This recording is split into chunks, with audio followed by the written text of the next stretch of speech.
It's Friday, July 12th, Saturday, July 13th, if you're on the East Coast, across the pond, or down under. And this, my friends, is Spaced Out Radio. Hope you had a great day and night heading into the weekend. I am your host, Dave Scott, broadcasting to you live from the Great White North on top of the mountains of central British Columbia, right here at SOR headquarters. We welcome you to tonight's show, including Kingdom of Nye Radio and Revolution Radio. If you want to take a listen to our archives, they are free at youtube.com/Spaced Out Radio. Just do me the favor, hit that subscribe button.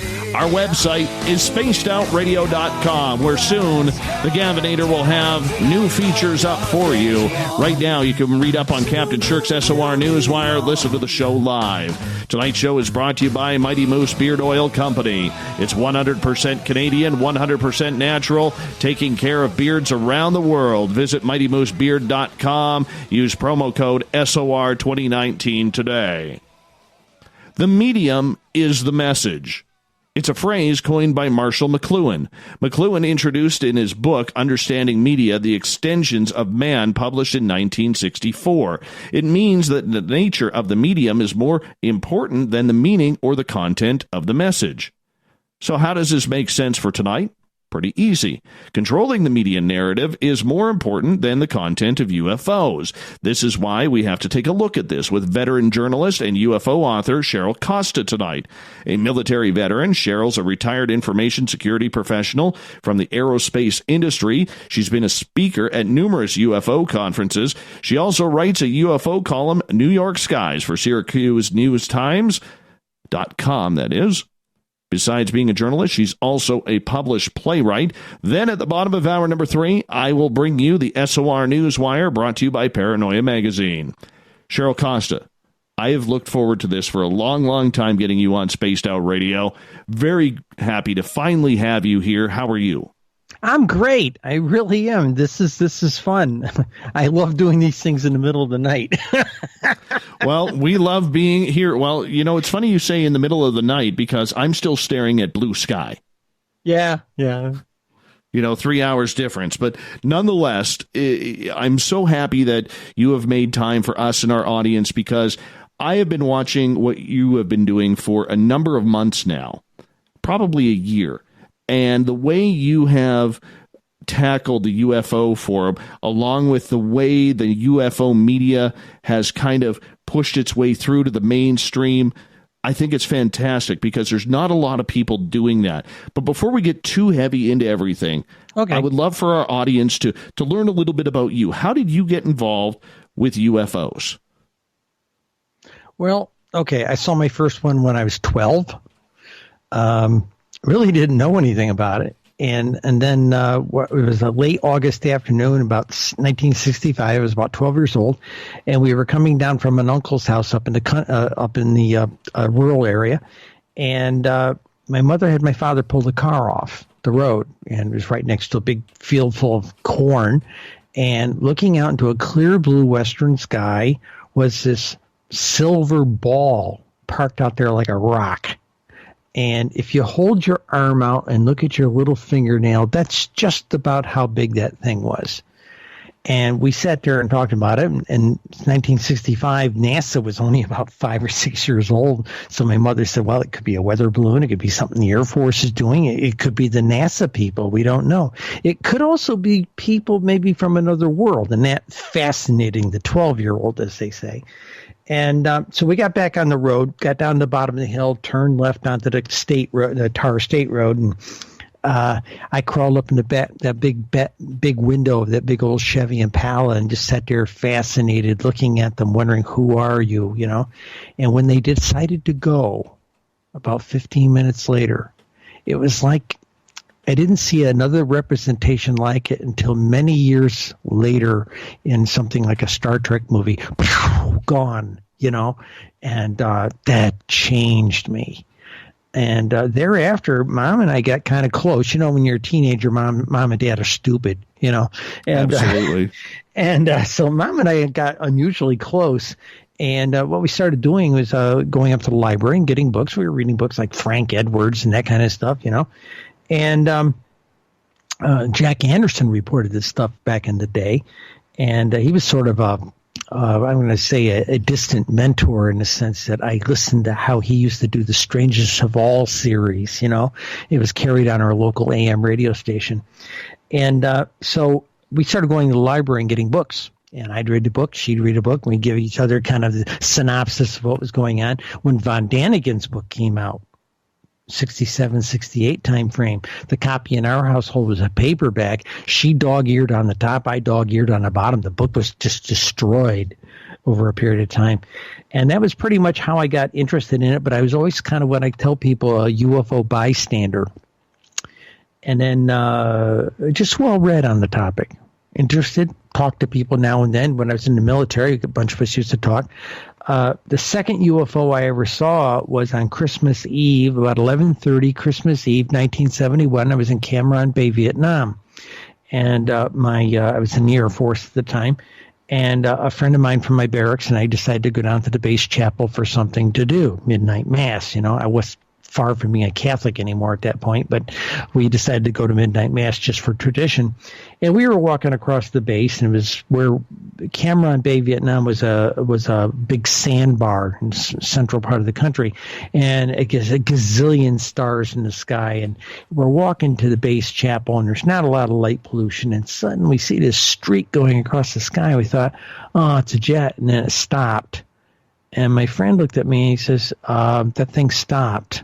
It was too fast for a helicopter. Yeah, I know. Well, and then I thought to myself, well, if it's what I think it is, watch, it's probably going to start dancing around like a fairy, and darned if it didn't. No way. And then gone, you know, like the Starship thing like I told you about. And neither one of us had our mind on midnight mass when we got to the chapel. I didn't talk about that until about 15 years ago to anybody. Again, there was that whole stigma. You don't tell anybody about UFOs because they'll think you're crazy. Okay. Yes. And I shared that with some Native American friends of mine, and they talked about the star people, and that opened a conversation. How I got writing into journalism. Now, I worked in a radio station when I was 16. It was my first job. I was a relief announcer. I engineered on the weekends, did sick coverage, that type of thing. If we got snowed, got a good snowstorm and the morning man couldn't get in, my parents would get a phone call about 5 o'clock in the morning to have, remember I was a boy person in those days, but we'll refer to that person as Boy Cheryl. And Boy Cheryl got to go down to the station at 5:30 in the morning and put the station on the air and do the morning news before a cab took Boy Cheryl over to high school. I got to tell you, I hated that shift. I started radio in that shift. I hated it. So I know exactly what you're talking about. Yeah, and the guy was our morning man, this is up in the Finger Lakes, lived about an hour away. So if you got a foot of snow, he couldn't rightly get in first thing in the morning before the plows. So I'd go and do the morning news, and in those days I really wasn't very articulate. And I would get to my second period class, which was my Mrs. Boram's English class, 12th grade English class, and she would say good morning to everybody, and then she would look over to me and she would rattle off 5 or 6 words that I mispronounced on my newscast. And it was a regular thing that happened every time I did a relief shift. Goodness. But she wrote in my yearbook she expected to see me on the evening CBS Evening News, so she thought I would move on to these things. When you started, go ahead. When you started writing about UFOs, what made you use your journalism and your experience that you had towards writing about such an anomalous and uncharted phenomenon at that time? Well, okay. What happened was, remember, I'm relatively well read at that point. In 1990, I was hospitalized for a period of time, and I had gone on a business trip, so I was literally hospitalized out of town for almost 10 days. And I literally came back to no apartment because I had put everything in storage because I was planning to move Okay, so I had no apartment when I got back, and a friend of mine was taking care of his father, who was undergoing chemotherapy at the time, and he threw his keys at me and said, "Hey, I got a house over in the suburbs there. Why don't you go there, feed the cat? You can stay there as long as you like. I'm staying with my father, who's being in cancer treatment." So I said, "Okay, thank you." So, he told me if I wanted to stay over there 6 months, I could. Okay, and I ended up doing that because I was waiting for a particular condo situation to come about. And what happened was this guy had first editions of just about all the best UFO books that had been published to that time period. So he didn't have cable, so I got kind of like a college education. I had something to read every night. And warp ahead here to 2012. I'm working at the Post-Standard in Syracuse, New York, relatively large paper. And I'm in the technical department. I wasn't a writer at that time. And I made the plates every night. I made sure that everything got the composing and it got on a press. That was my job, to make sure it got on. I was essentially a late-night production manager of sorts.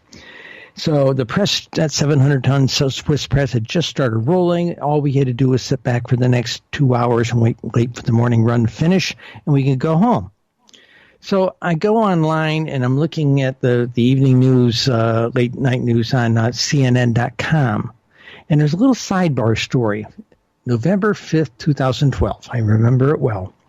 And it said, UFOs have been declining since the 1980s. Maybe they were always just an urban legend.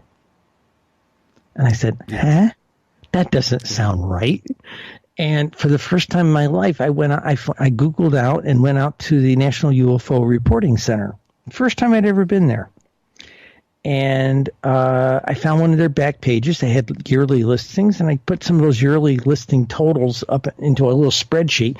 And from about the late 1970s to 2012, and the thing went up parabolically like a rocket. And I'm sitting there looking at this bar chart saying, what memo didn't the UFOs get if they've supposedly been declining since the 1980s? And that got me interested. So the next night, after we got the press running, I sat down and looked at the National UFO Reporting Center. I started looking at the reports people were saying. I kind of have to leave, the kooks, nuts, and delusionals thing that everybody had been feeding us in the 80s. And I saw a lot of very heartfelt accounts. People they just wanted to get something off their chest. You could read the one that didn't have very, very good language, but there was a lot of very heartfelt. My wife and I were outside for a smoke. We were out walking the dog, something like that. And boom, we never believed in this stuff until we saw it, type of thing. Okay. And there was a lot of that. There was a lot of that in there. So, I was just finishing up a late life degree. Remember, I had retired from Lockheed Martin about 2 years before, and I was finishing up a late life bachelor's degree in entertainment writing. Been in media all these years, but I was never really on the writing side of it. Okay. I did news and radio and things like that, and I produced, but I really wasn't a sit down journalist. And so I punched up a couple of stories. I couldn't do the who, what, when, where, why. I couldn't tell you who because they don't tell you. Can't tell you why without a Nobel Prize. But I could tell you what, when, and where. And I took some of these sample articles that I punched up a little bit. The facts were all there. It's just I made it a little bit more readable. And I took them around to a bunch of editors. I got chased out of offices, yelled at and screamed at out of offices, escorted to the door by security kind of things. About 12 editors in upstate New York papers just chased me out.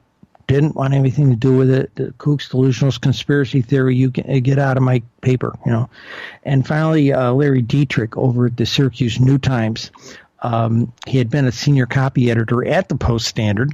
We had a big a buyout. Layoff isn't the right word. Buyout is the right term. The paper was downsizing. And he became the editor-in-chief over at Syracuse New Times. So I went in to see Larry, and he sat down and we had a cup of tea together first before he looked at my 5 slides. And it turned out he had read a lot of the same books I had read. And during the course of that, he said, okay, fine, show me your slides. I showed him what I had, and there was a movie many years ago called The Princess Bride, and there was there's a reference in it. Wesley, the dread pirate Roberts said, "Wesley, I'll most likely kill you. You did a good job today. I'll most likely kill you in the morning," kind of thing. Well, he had kind of that tone. He says, "I'll publish you up for a month and see what happens, but I'll probably take you out in about a month." I said, "Okay." So about a month later, he calls me up on the phone. He says, "I need you to come into the office." And I figured, well, that's it. I come walking in. I'm 5-10 minutes late for the meeting because the parking situation was terrible there. And I come walking into the meeting, and everybody's sitting around this big board table, and he stops what he's talking about, points at me, and says, "There's our rock star." And I looked at him and said, "What are you talking about?" He says, "You got more page views than all of our columnists combined. You've only been here 4 weeks." Awesome. So that said somebody wanted to read these UFO columns. And what we found out later by doing some, polling work and things like that, some parent would read it who was interested. Next thing you know, they're sending it an email or texting it or something to their kids in college or whatever, So it got a lot of forwarding type of thing, and that's what really took off, And then we said my digital editor had to start posting up in social media, and at that point, he called me in about 6 months later. He said, "Do you realize you're read in about 70 countries right now?" And I said, "What?" And we're on a little upstate New York weekly, and I'm being read in 70 countries, And it was a weird experience for me. But again, I was approaching it, as journalism, but they gave me a lot of slack to do it as an entertainment writer as well, because I didn't know who and I didn't know why. I could only do what, when, and where. But, we got to do politics articles. I got to do, especially around disclosures. I started working with statistics for New York State, since that was technically my beat. And that's what led to the book, UFO Sightings Desk Reference, United States of America, 2001 to 2015, that I co-wrote with my wife. And so this has been a very grand journey for 6 years now. And the paper went under 2 weeks ago, which is very sad. I'm currently looking for another paper to write for. I've actually got a couple of people who are talking to me. In fact, I went to one paper, and I went to their features editor, who I knew, and I said, "I got a column for you that they were going to pick up at the New Times," and it wasn't the UFO column. It was on paganism and Wicca, and he was intrigued. But he said, "If we pick up the paganism and Wicca column," it's a new one. I hadn't even started publishing it, but I had about 7 sample articles. He said, "Would you bring the UFO column here?" And I said, "Yeah, I'd be happy to." So we're negotiating right now. Perfect. Hopefully you get back into print, because we definitely need you there. We got about 4.5 minutes here before we go to break at the bottom of the hour, and that's where we're going to turn the jets up on the UFO field in the mainstream media. When you started seeing UFOs in the media, on the mainstream, whether it was television or radio or newspaper, wherever it was, when the stories first started coming out, what did you like about that old school journalism? This is way pre-TTSA. Let's even go back a year, 2 years, 10 years, 20 years plus. What did you like about them? What didn't you like about them? What I did like about it, when I was in high school, we had a kid that we used to call kind of the loose name was the flying saucer whisperer.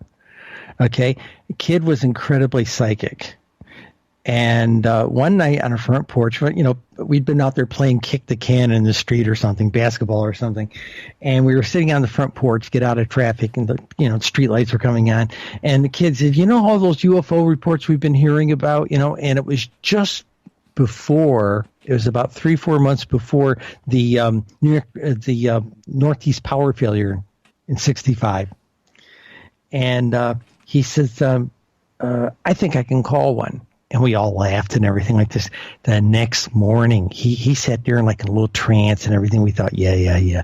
And the next morning, the morning paper reported that someone reported about about 10 o'clock that night, a bright flying object flying at treetop height through the north side of the town where we lived, But the articles in those days were at least something optimistic and at least reported that it happened.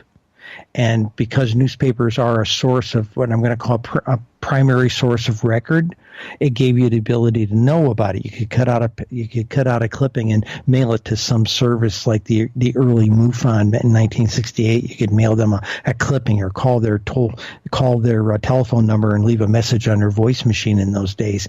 So the fact that they did report them, it was after 1968, after the Condon report whitewashed the thing and said, "Oh, there's nothing to this," Actually, they said there was not any kind of a national threat. And they said that there would be true believers, but there was no reason to invest money in it. It was what they amounted to. So that made it a taboo topic in academia and everything. If there's no money to research it, well, why go there? And it also became very evident. It became career suicide if you wrote about the topic or if you were an academic and tried to research the topic, or at least visibly. And that was the poison.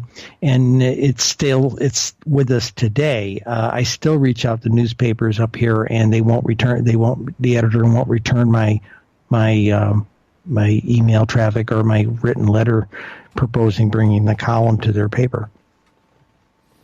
Well, if you can't find a place for the time being, we do have room for your articles on Spaced Out Radio's website, spacedoutradio.com. Just saying.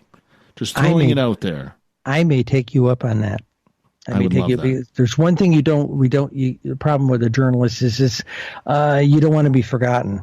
And you can quickly be forgotten in this business if you're not being published someplace. And I would rather give it away and put it on your site than not be up there at all. Well, your work would definitely have home at our website, that is for sure. The one thing that I always liked about the mainstream media is that even though everybody kind of snickered when the stories went on, deep down, there were always a few of us in the newsroom who were like, yeah, I believe in that. Because, the minute you see a UFO story, it goes around the newsroom before it ever hits the air. People will be like, you believe in that crap? You believe in that crap? Yeah, I believe in it. Oh, you're an idiot. And that's the way those conversations went, because that's yes, what it you did. talked Yes, it did. It went that way in our radio in the newsroom. Yep. Absolutely. And, there was never anything for it. And like I've always told our listeners, it always led back to working the night shift. And outside the studio, inside the newsroom, we actually had Art Bell on, who was being played on a different station. But that's just the way it went. Because you can't compete with Art Bell. We only got about 20 seconds here. Okay, go ahead and go. After the break, let me tell you about that Art Bell thing. Absolutely. Absolutely we can. Tonight on Spaced Out Radio, Cheryl Costa is our guest tonight. UFO author, UFO researcher, UFO statistician, UFO journalist. Yes, a real one. Not some of these self-titled ones. We don't like them on the air here because we don't like that. We are going to get... I hear you, Cheryl. We are going to get more into the mainstream media, ufology. How have the two connected? Has it been good for the public, or has it been covering a narrative? More with Cheryl Costa on Spaced Out Radio tonight.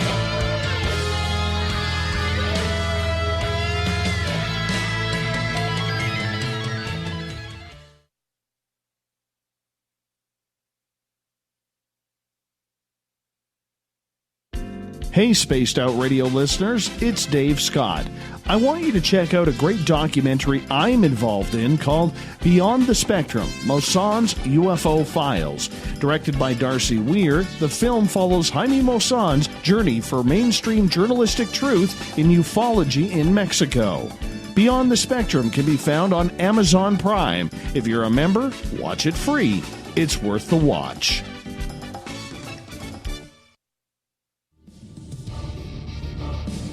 Come get spooked at the 4th Annual Forest Moon Paracon in Cedar-Woolley, Washington, Saturday, September 28th. UFOs, ghosts, aliens, Bigfoot. Speakers include Mike Morin and Jason Jordan, R. Keith Andrews, and Dave Scott from Spaced Out Radio, and so much more. There will be workshops and a VIP roundtable. Get early bird tickets now at fmparacon.com.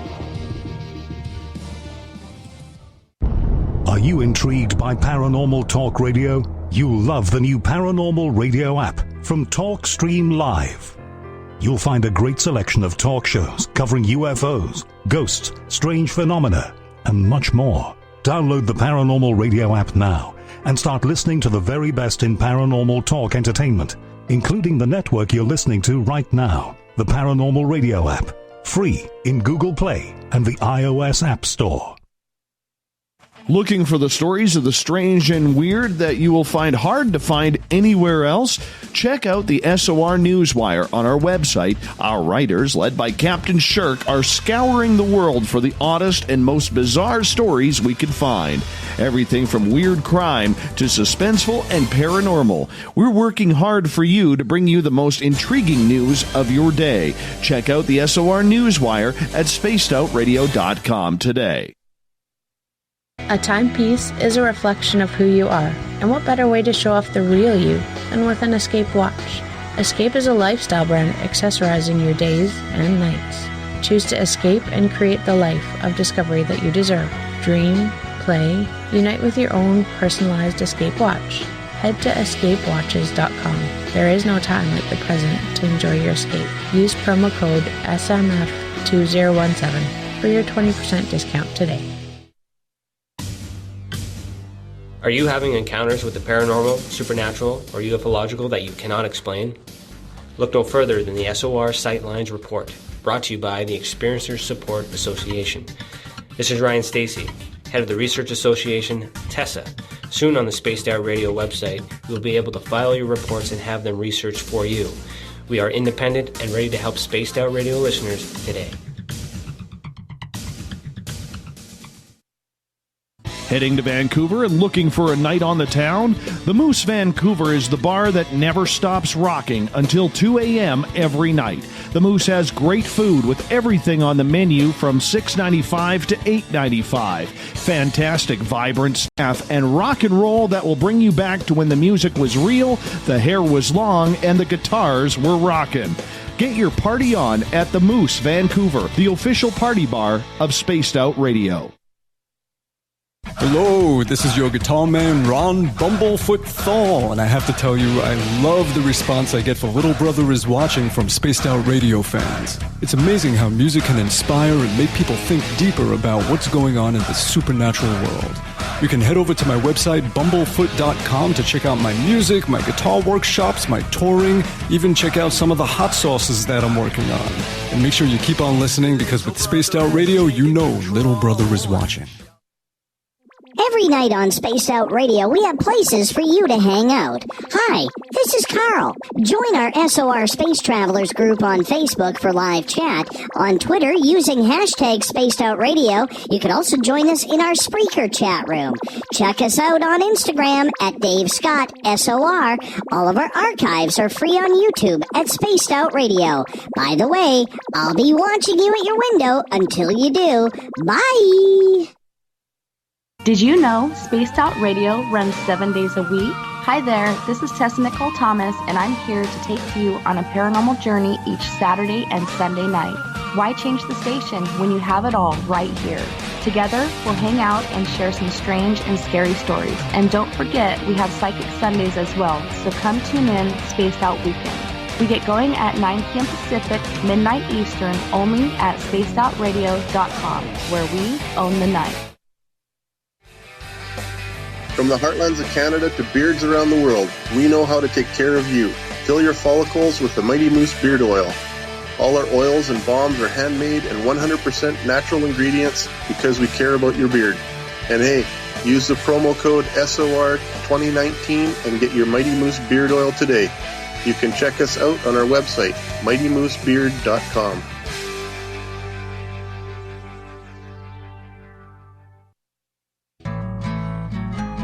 Looking for a place to advertise at a very reasonable cost?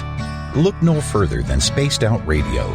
SpacedOutRadio.com has an advertising tab that you can click to check out our daily, weekly, and monthly packages to play on the radio, or our website including social media. From commercial spots to banners, we have it all. Check out our competitive pricing today. Coming soon to our website, spacedoutradio.com, is the SOR Space Travelers Club. For just $5 a month, you can get into a private area on our site where you can hang with other listeners in our chat room, post in our forum, and check out a bunch of exclusive content and store that won't be found anywhere else, including a nightly after-show party with Dave. It's going to be the best $5 a month you're going to spend. The SOR Space Travelers, only at spacedoutradio.com. Coming up this September 21st and 22nd, all UFO eyes will be focused on Toronto for the 4th Annual Alien Cosmic Expo. Come listen to some of the biggest names and experiencers in ufology. Travis Walton, Paul Hellyer, Richard Dolan, Paula Harris, Grant Cameron, Randy Kramer, and Spaced Out Radio's own Dave Scott. Tickets are on sale now at aliencosmicexpo.com.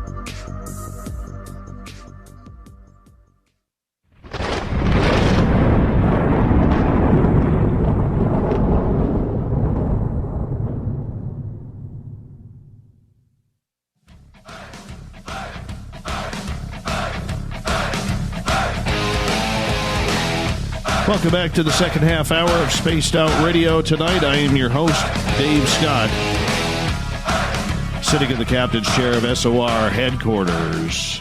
Thank you so much for joining us on this Friday night, early Saturday morning. Reminder, if you've missed portions of this show or others, you can always check them out on our YouTube channel, youtube.com/Spaced Out Radio. Just do me the favor, hit that subscribe button.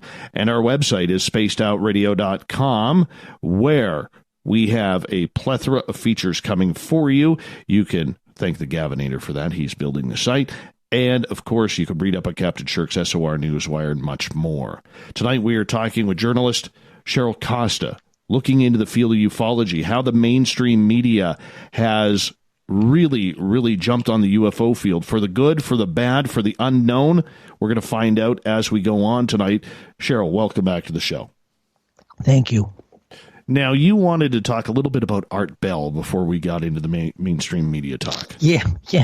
Okay, back in the 90s, I had, a couple things. Back in the early 90s, 91 to 92, I produced, it was supposed to be a 6-episode summer replacement on a cable system in the Washington, D.C. area. My program was about paganism and witchcraft, and I was the producer of it, the executive producer. And all I could get was a 6-episode contract. Well, a little wire, just before it was supposed to be aired, we had recorded all 6 programs and had them in the can. A reporter from the Associated Press who I knew came and sat in the studio and watched us do this thing, and it was just, like, I know you, so, it was one of those things, like, hey, come on over, see what I'm doing, I didn't expect him to write a story. Well, he did. And on May 23rd, 1991, about a 300-word story went out on the wire. I get a phone call from the producers at the station. He said, Cheryl, a little story went out on you on the Associated Press this afternoon. And I said, oh, did I get a little bit of press ink? Cheryl, ABC and CBS News are sitting in the lobby and they want to talk to the witches. And suddenly I had the world media eating out of our hand because we had witches that were not living by using names other than their real names on the television program. So suddenly, after, Larry King had us on, Entertainment Tonight had us on, everybody had us on, and suddenly the cable systems got us signed up for 13-week contract after 13-week contract, and all we produced about 70 episodes. Which is amazing, when you can think very about cool. It. Yeah, it was very, and the media was very different there. They were interested in stories. Okay, if you pitched them a good idea, they would come visit you. So what happened was, and of course, since I'd worked around it in radio as my vocational life outside of Lockheed Martin, this was something I knew how to go pitch. So the show ended.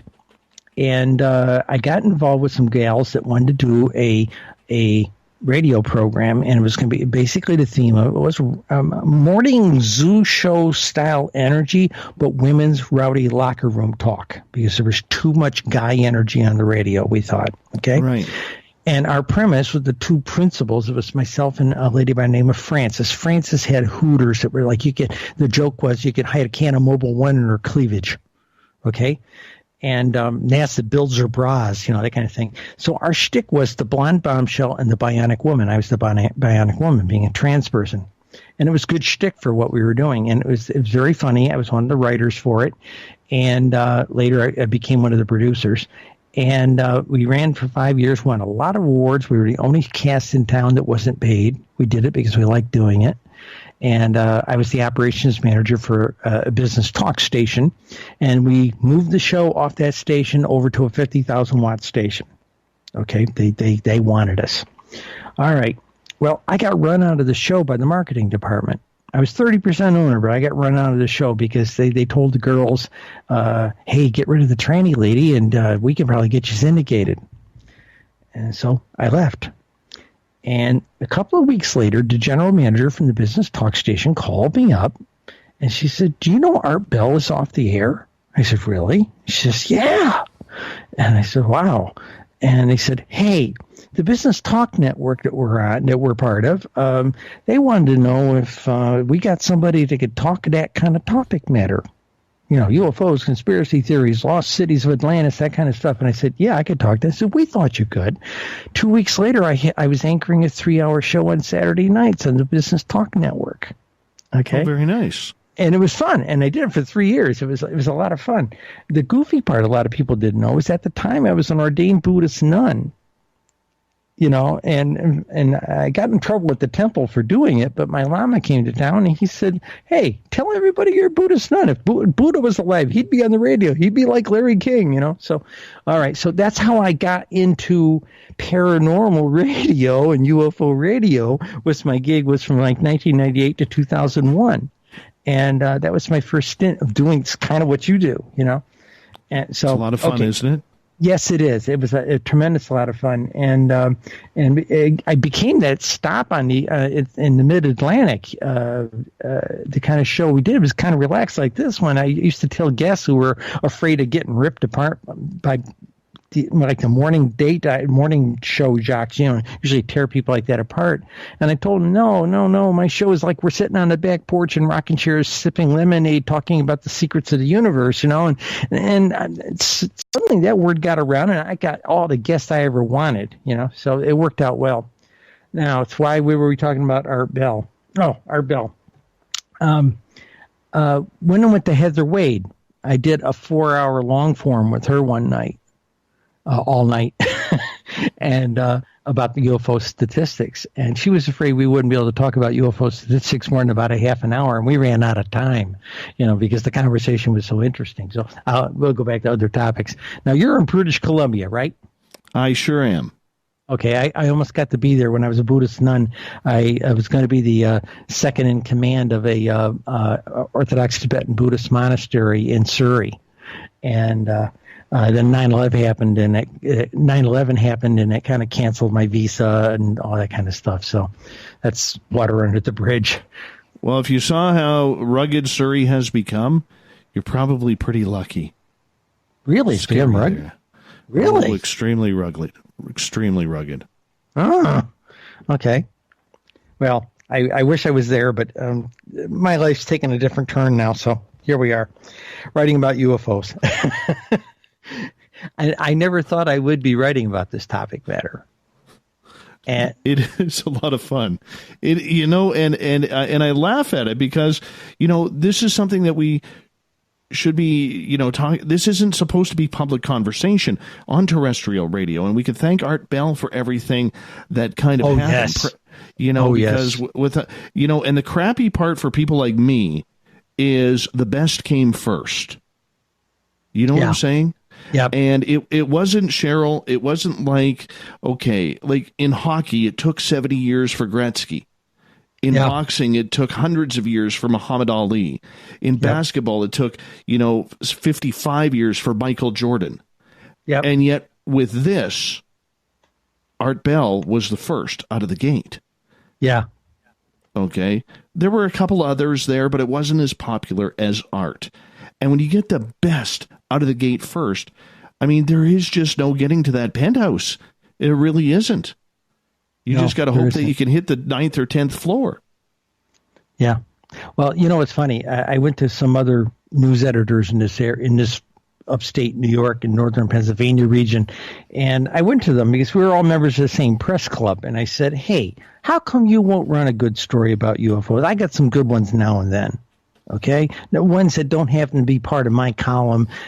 But, I mean, sometimes something breaks. Why won't you run that story?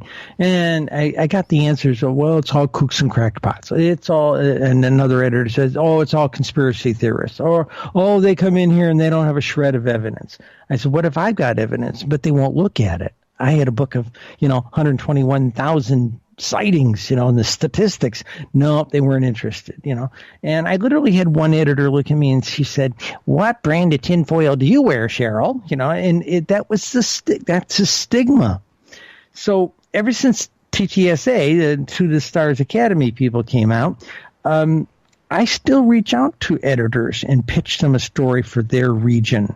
I'll give you an idea. When I came out with Linda and I came out with the book, just before the book launched, I reached out to major market stations in the top 10 UFO states in the country. And I knew the top 10 because I had the data right in front of me. Okay. And I reached out to the major market stations in their principal cities. Okay. Crickets. 60 between TV stations, radio stations, and newspapers, over 60 media outlets across 10 states. And it was crickets. I managed to get one editor at the Seattle Intelligencer interested, and he had one of his freelance write the story.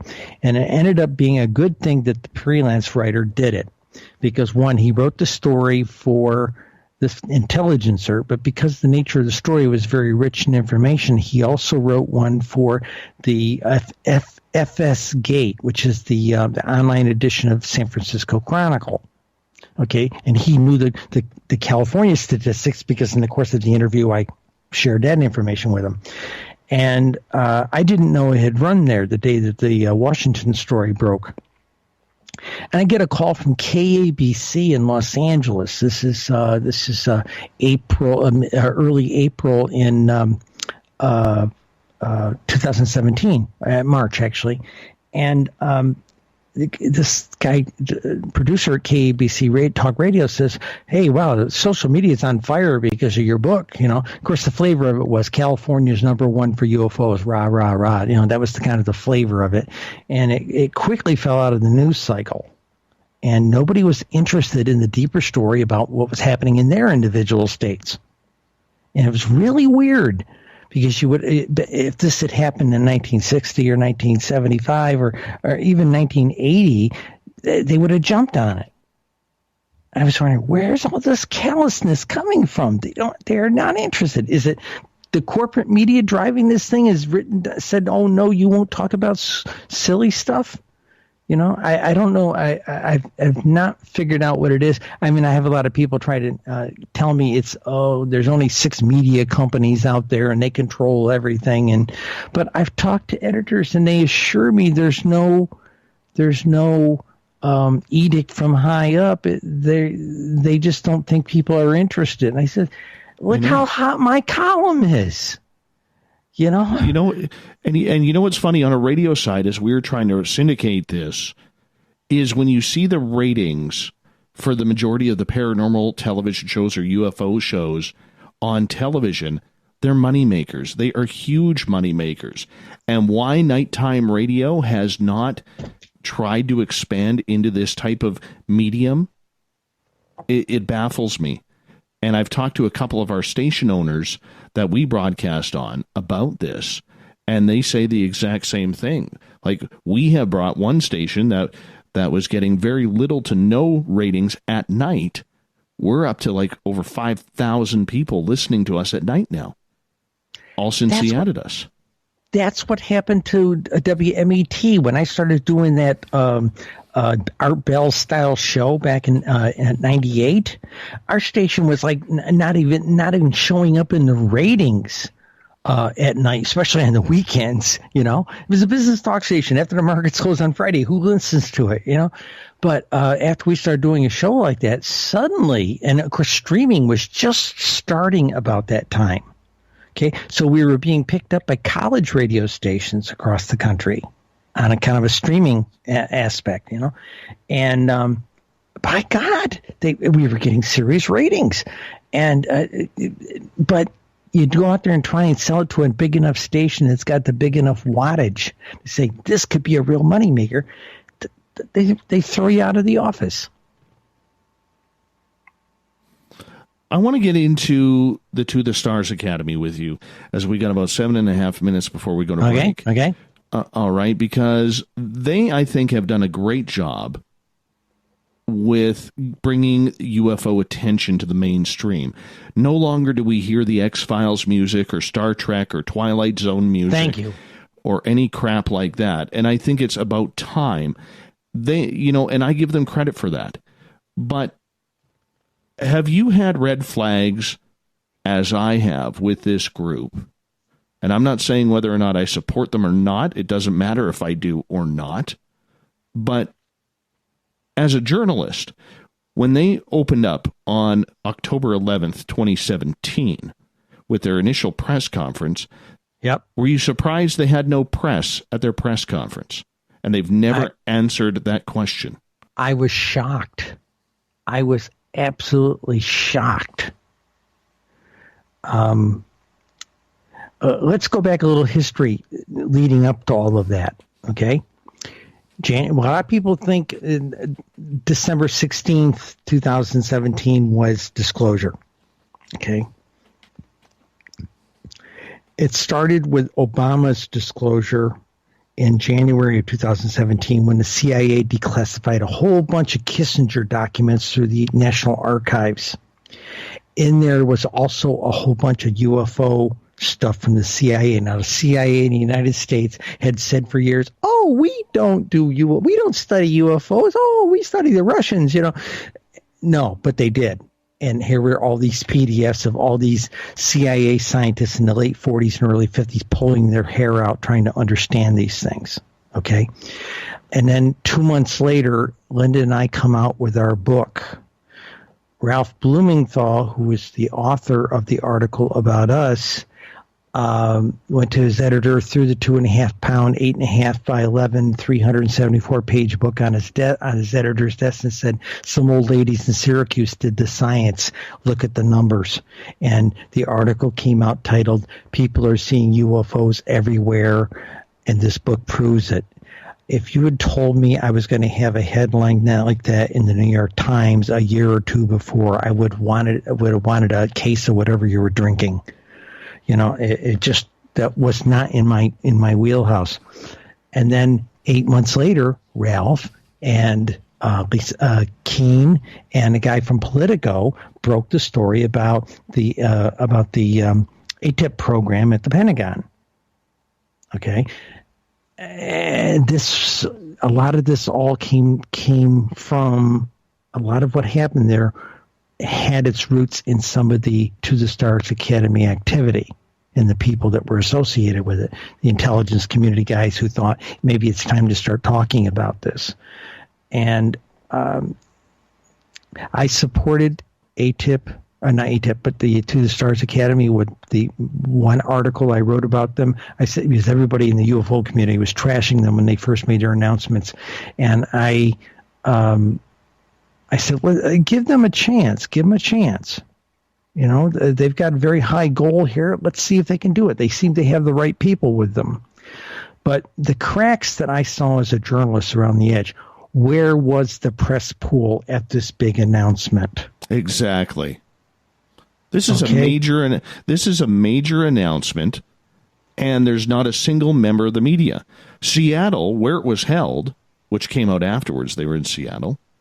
I mean, that is only a couple hours drive from me. I would have driven down for that. My boss would have flown me out there. I'm a bona fide UFO journalist, you know, and he would have flown me out there for something of that magnitude, you know. Absolutely. Now, my spouse and I looked at the idea of buying their stock. Okay. And okay, the press pool thing was the first red flag that came up. When I started trying to get an interview with Dr. Puthoff and later Lou Alessandro or even Tom DeLong, working through their public relations agency, they kept putting me out. Well, they're busy right now. Get back to us, and I kept bugging them about once a month over about 6 months, and finally, there's Puthoff being interviewed on George Norrie.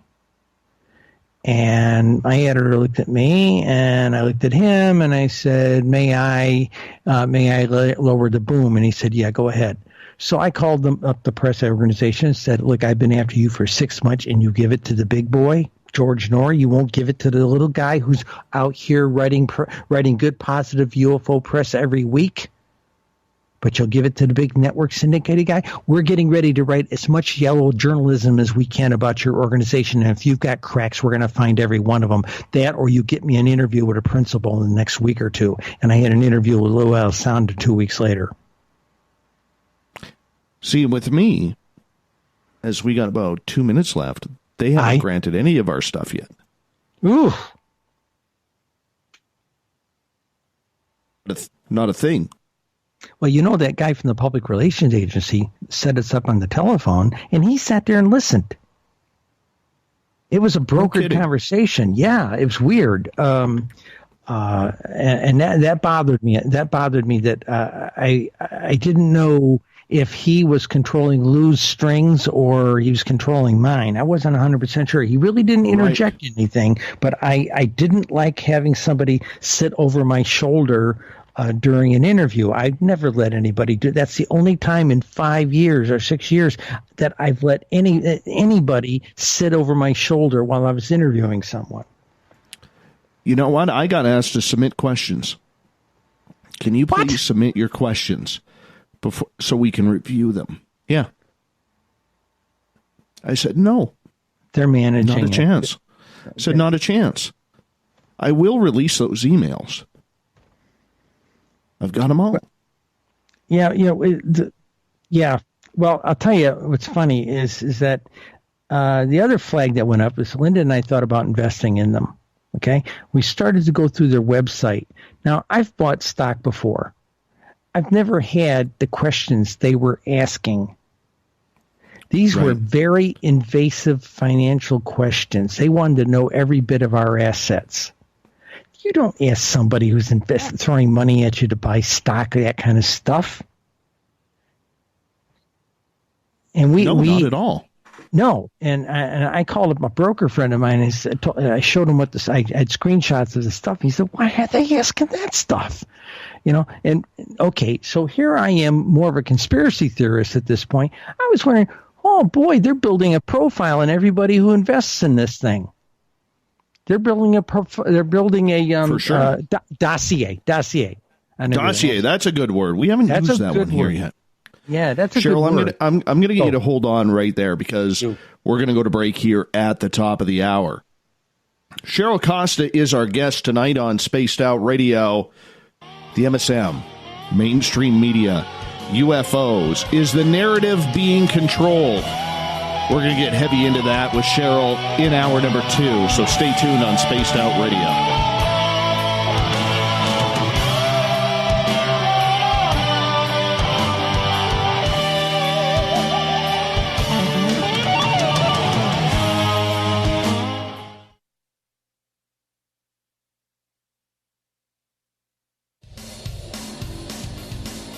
We all know on Spaced Out Radio we love a good beard and mustache, so why not take care of your facial hair with Mighty Moose Beard Oil? Made in Canada, we're taking care of beards and stashes around the world. We use 100% natural ingredients with our oils and balms to make your whiskers feel silky smooth. Use promo code SOR2019 at MightyMooseBeard.com today.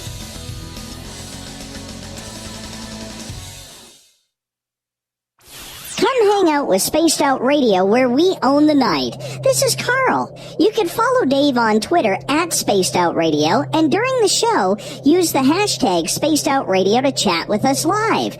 On Instagram, at Dave Scott SOR. On Facebook, give our page a like, Spaced Out Radio Show. SOR archives are free on YouTube at Spaced Out Radio. Come join us, or I will come join you. See you at your window. Get your horns up with me on Spaced Out Radio. This is Ron Bumblefoot Thal. Come tune in to SOR, where you can hear me rock out with Little Brother is Watching, the official theme song of Spaced Out Radio. And then come on over to bumblefoot.com, where you can find out about my tour schedule, my music, and everything else. Bumblefoot.com keeps you up to date on what I'm doing and the best way to stay in touch with my music and music camps. Sign up for my newsletter at bumblefoot.com, and remember, Little Brother is watching. Canada's largest UFO conference is ready to roll in Toronto this September 21st and 22nd at the Alien Cosmic Expo. This year is about the experience. Listen to the stories of Dave Scott, Travis Walton, Paula Harris, Grant Cameron, Ryan Stacey, Richard Dolan, Leslie Mitchell-Clark, and more. Get your tickets now at aliencosmicexpo.com.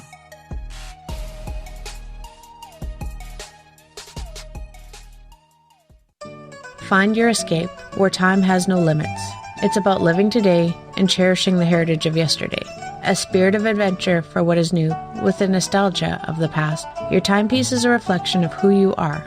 Life surrounded by beauty from the world around us to the soul within. EscapeWatches.com. There is no time like the present to enjoy your escape. Use promo code SMF2017 for your 20% discount today. Hey fans, it's Dave Scott. Do I have something for you to check out? A great documentary about legendary Mexican investigative journalist Jaime Maussan and his search for the truth about UFOs. Beyond the Spectrum, Maussan's UFO files can be found on Amazon Prime. It's free to watch if you're a member. You might even hear me in it. So check out Beyond the Spectrum, only on Amazon Prime. The Call of the Wild is in Vancouver. The Moose Vancouver is one of the hottest bars and restaurants in the city. Open until 2 a.m. nightly, the Moose will rock you like a hurricane all night long. Great food with everything on the menu at $6.95 near the corner of Nelson and Granville. Get your horns up and come rock with us. The Moose Vancouver, the official rocking bar of Spaced Out Radio. Visit purpleplates.com today. For over 40 years, the Purple Energy Plates have been delivering amazing results for their many customers. Inspired by the great genius Nikola Tesla, the harmony, healing, and energetic effects of the plates have proven over and over to be beneficial and often miraculous to thousands of customers. Check their site for daily specials and choose from their many energy products. You won't be sorry. Visit them today at purpleplates.com. Are you having encounters with the paranormal, supernatural, or ufological that you cannot explain? Look no further than the SOR Sightlines Report, brought to you by the Experiencers Support Association. This is Ryan Stacey, head of the Research Association, TESA. Soon on the Spaced Out Radio website, you'll be able to file your reports and have them researched for you. We are independent and ready to help Spaced Out Radio listeners today.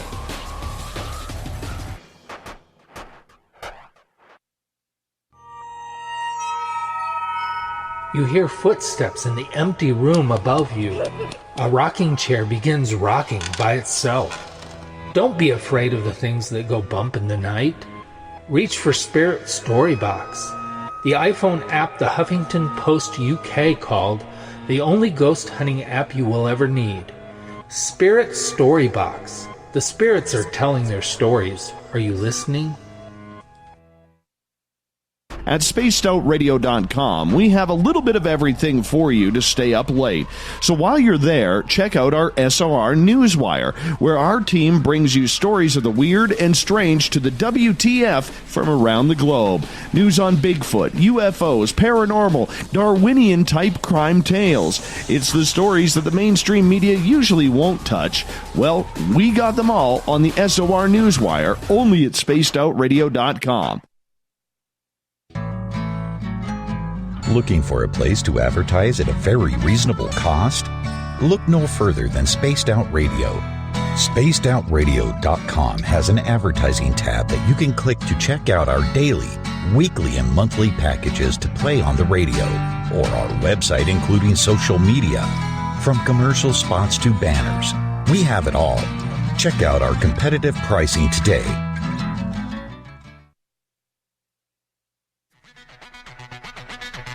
Come get spooked at the 4th Annual Forest Moon Paracon in Cedar-Woolley, Washington, Saturday, September 28th. UFOs, ghosts, aliens, Bigfoot. Speakers include Mike Morin and Jason Jordan, R. Keith Andrews, and Dave Scott from Spaced Out Radio, and so much more. There will be workshops and a VIP roundtable. Get early bird tickets now at fmparacon.com.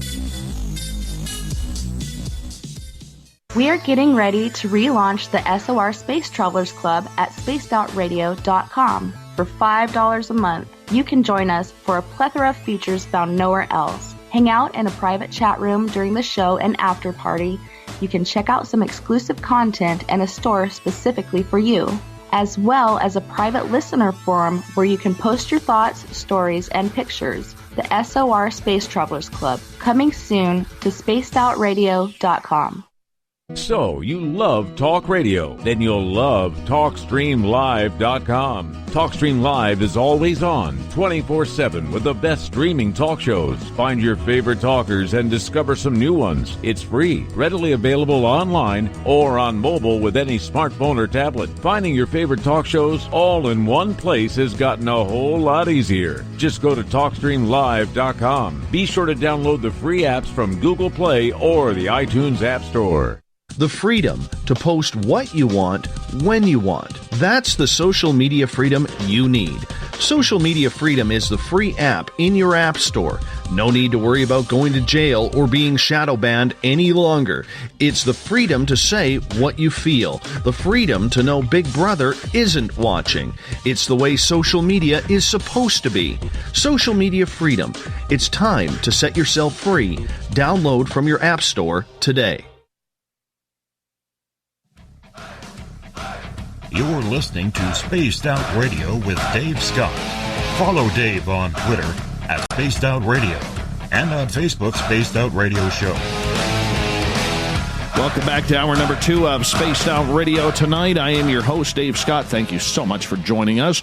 Tomorrow night on the show and Sunday, it's the weekend show with Tessa. Spaced Out Weekend, 9 o'clock Pacific, midnight Eastern only at spacedoutradio.com.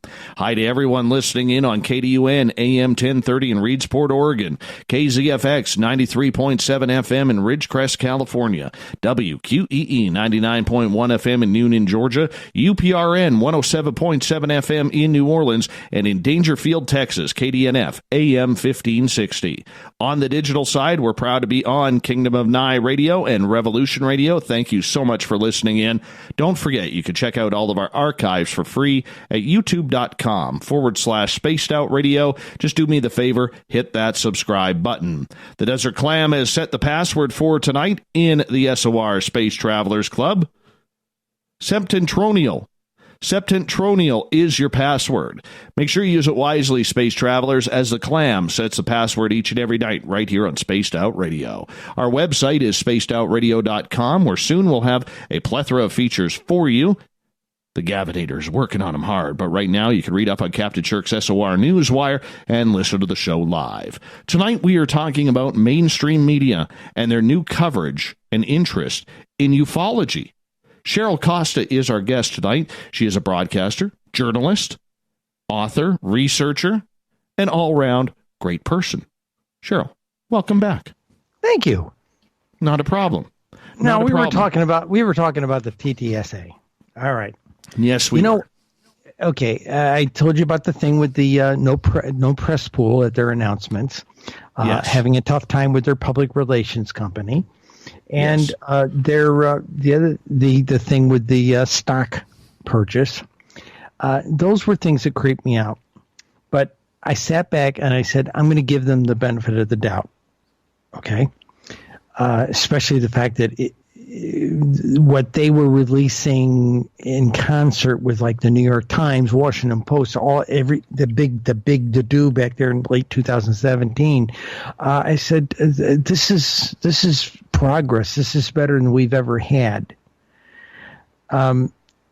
Where I was having problems with, I was watching their program, and it started off pretty well.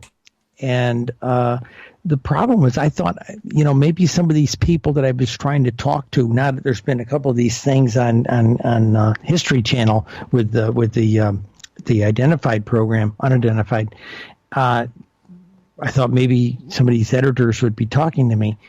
And they're taking them seriously because they've got credible Navy pilots. And, of course, you write that UFO column. You're just a crackpot. Okay. And that's kind of the pushback that I've had, that I've got, and my spouse and I are the only two people in the country that's got the UFO statistics. Hell, even Lou Alessandro told me he didn't have anything in the Navy, in the program they had at the Pentagon, that was on the scale of what we have. Okay. He asked for a copy of our book. I asked him if they had a database. He says, yeah, but it was only the military reports of UFOs in the military affecting fleets and bases and things like this. I asked him if they ever interviewed, they ever looked at like the National UFO Reporting Center or MUFON, and he said legally we couldn't, under what we have a thing here called posse comitatus, and the military really wasn't supposed to be using civilian services. So he really didn't officially have access to, now unofficially, yeah, every now and then they would look something up, but officially they did not have access to MUFON or New Fork data. So our data was, our statistics was something that he was very intrigued about. And I thought maybe I might hear from him and Tom DeLong, because like I said, we're Linda and I are the preeminent statisticians on UFOs in the United States. We didn't. Okay. Now, about a year ago, I ran into Lou Alessandro at the MUFON Symposium in Cherry Hill, New Jersey. I was having a cup of coffee with him. I had a booth down there. If you came by our booth and you gave us your state and your county, we would print out all the sighting statistics for your state and county. It was a cool little deal. It was free. Okay. And he was having a cup of coffee with me, and I showed him that all the UFO sightings over the last 5 years have been falling off. Almost 40% they've fallen off from what they were in like 2012, 2013, 2014. Then it started tanking. Okay. And he said, yeah, okay. And I looked at him, and I don't know if you've ever seen the guy. He's always got a very stoic face, And I looked at him, I said, except 4. And he looked at me kind of funny. I said, 1 is just on a level constant, and 3 other UFO shapes are on a steep increase. He said, what? And I pushed a button and printed it out and showed him. I said, when this one shape is here, these other 2 shapes are here as well. It looks like one is the mothership and these other ones are shuttlecraft and scout ships, that type of thing. His stoic face went to a troubled look. He asked me for the printout. He folded it up and put it in the lapel pocket of his jacket. Okay, and I half expected, he had my business card and my email and everything. I half expected to hear from him because I knew he was going to be in production of the unidentified program. Never heard a word from them. Okay, and they've taken their own path with this. And I think what bothered me more than anything else is they've taken, granted, they are trying to get Congress's attention. And I respect that. I tried to get Congress's attention with my book, and they told me, well, we lose things in the mailroom. I said, yeah. Mine was a 4-page letter with a 2.5-pound book stapled to it, and you tell me it didn't, as a taxpayer, you're telling me it didn't get to you? And this is how I dealt with one of my U.S. senators. Neither U.S. senator of my state have answered my book and the letter that was attached to it. Okay, neither one of them has. Linda and I are sitting here wondering whether, if all this stuff that TTSA has done, now congressmen and senators are asking for briefings from the Navy and the Pentagon, which is a positive, which is a good thing, But I'm wondering if they will hold congressional hearings. And if they do hold congressional hearings, I know the Congressional Information Office has 5 copies of my book. So as the only statistician in the country on UFOs, Linda and I are sitting here wondering, if they hold congressional hearings, are we going to get invited to testify before Congress? That's one thing that's running through our head. But Steve Bassett, our official lobbyist in Washington, D.C., wrote a very scathing kind of like little editorial this week. He had supported them very thoroughly until they took this whole dark path of threat and potential threat thing. And that really upset him a lot. So I don't know where this is going, but they have taken control of the narrative. Everybody's talking to them because they've got all these credible, nice, shiny Navy pilots to talk to. And Chris Mellon, former Assistant Defense Secretary, they got all these really highfalutin guys. But there have been people in the UFO community who have been doing really serious research for a long time, and of course they're not talking to us. Well, that brings up another question. Why do you think they highly ignored the UFO community? The stigma brush. They painted us with the stigma brush a long time ago, and anybody from that community is how do I want to say it, is painted with the stigma brush, is contaminated. They were studying it before it was cool, so they must be the kooks and crackpots our mom told us about, that kind of thing. That's the impression I get. But other people have said, people like Grant Cameron, Richard Dolan, Melinda Leslie, Lorian Fenton, just to name a few, Linda Moulton Howe, are very close to what has been going on. And the fact that they have not been asked to be a part of this from the beginning, I find is a very, very interesting red flag as well. A couple of us, I know all of them, and we've all had the impression that this is troubling. None of us were invited. We've made overtures to them and say we can help, and they've got their own agenda, and that's what scares me a little bit. I'm starting to believe the guys that think that Tom DeLonge got duped by the military-industrial complex, and this is some kind of the whole bloody thing is some kind of counterintelligence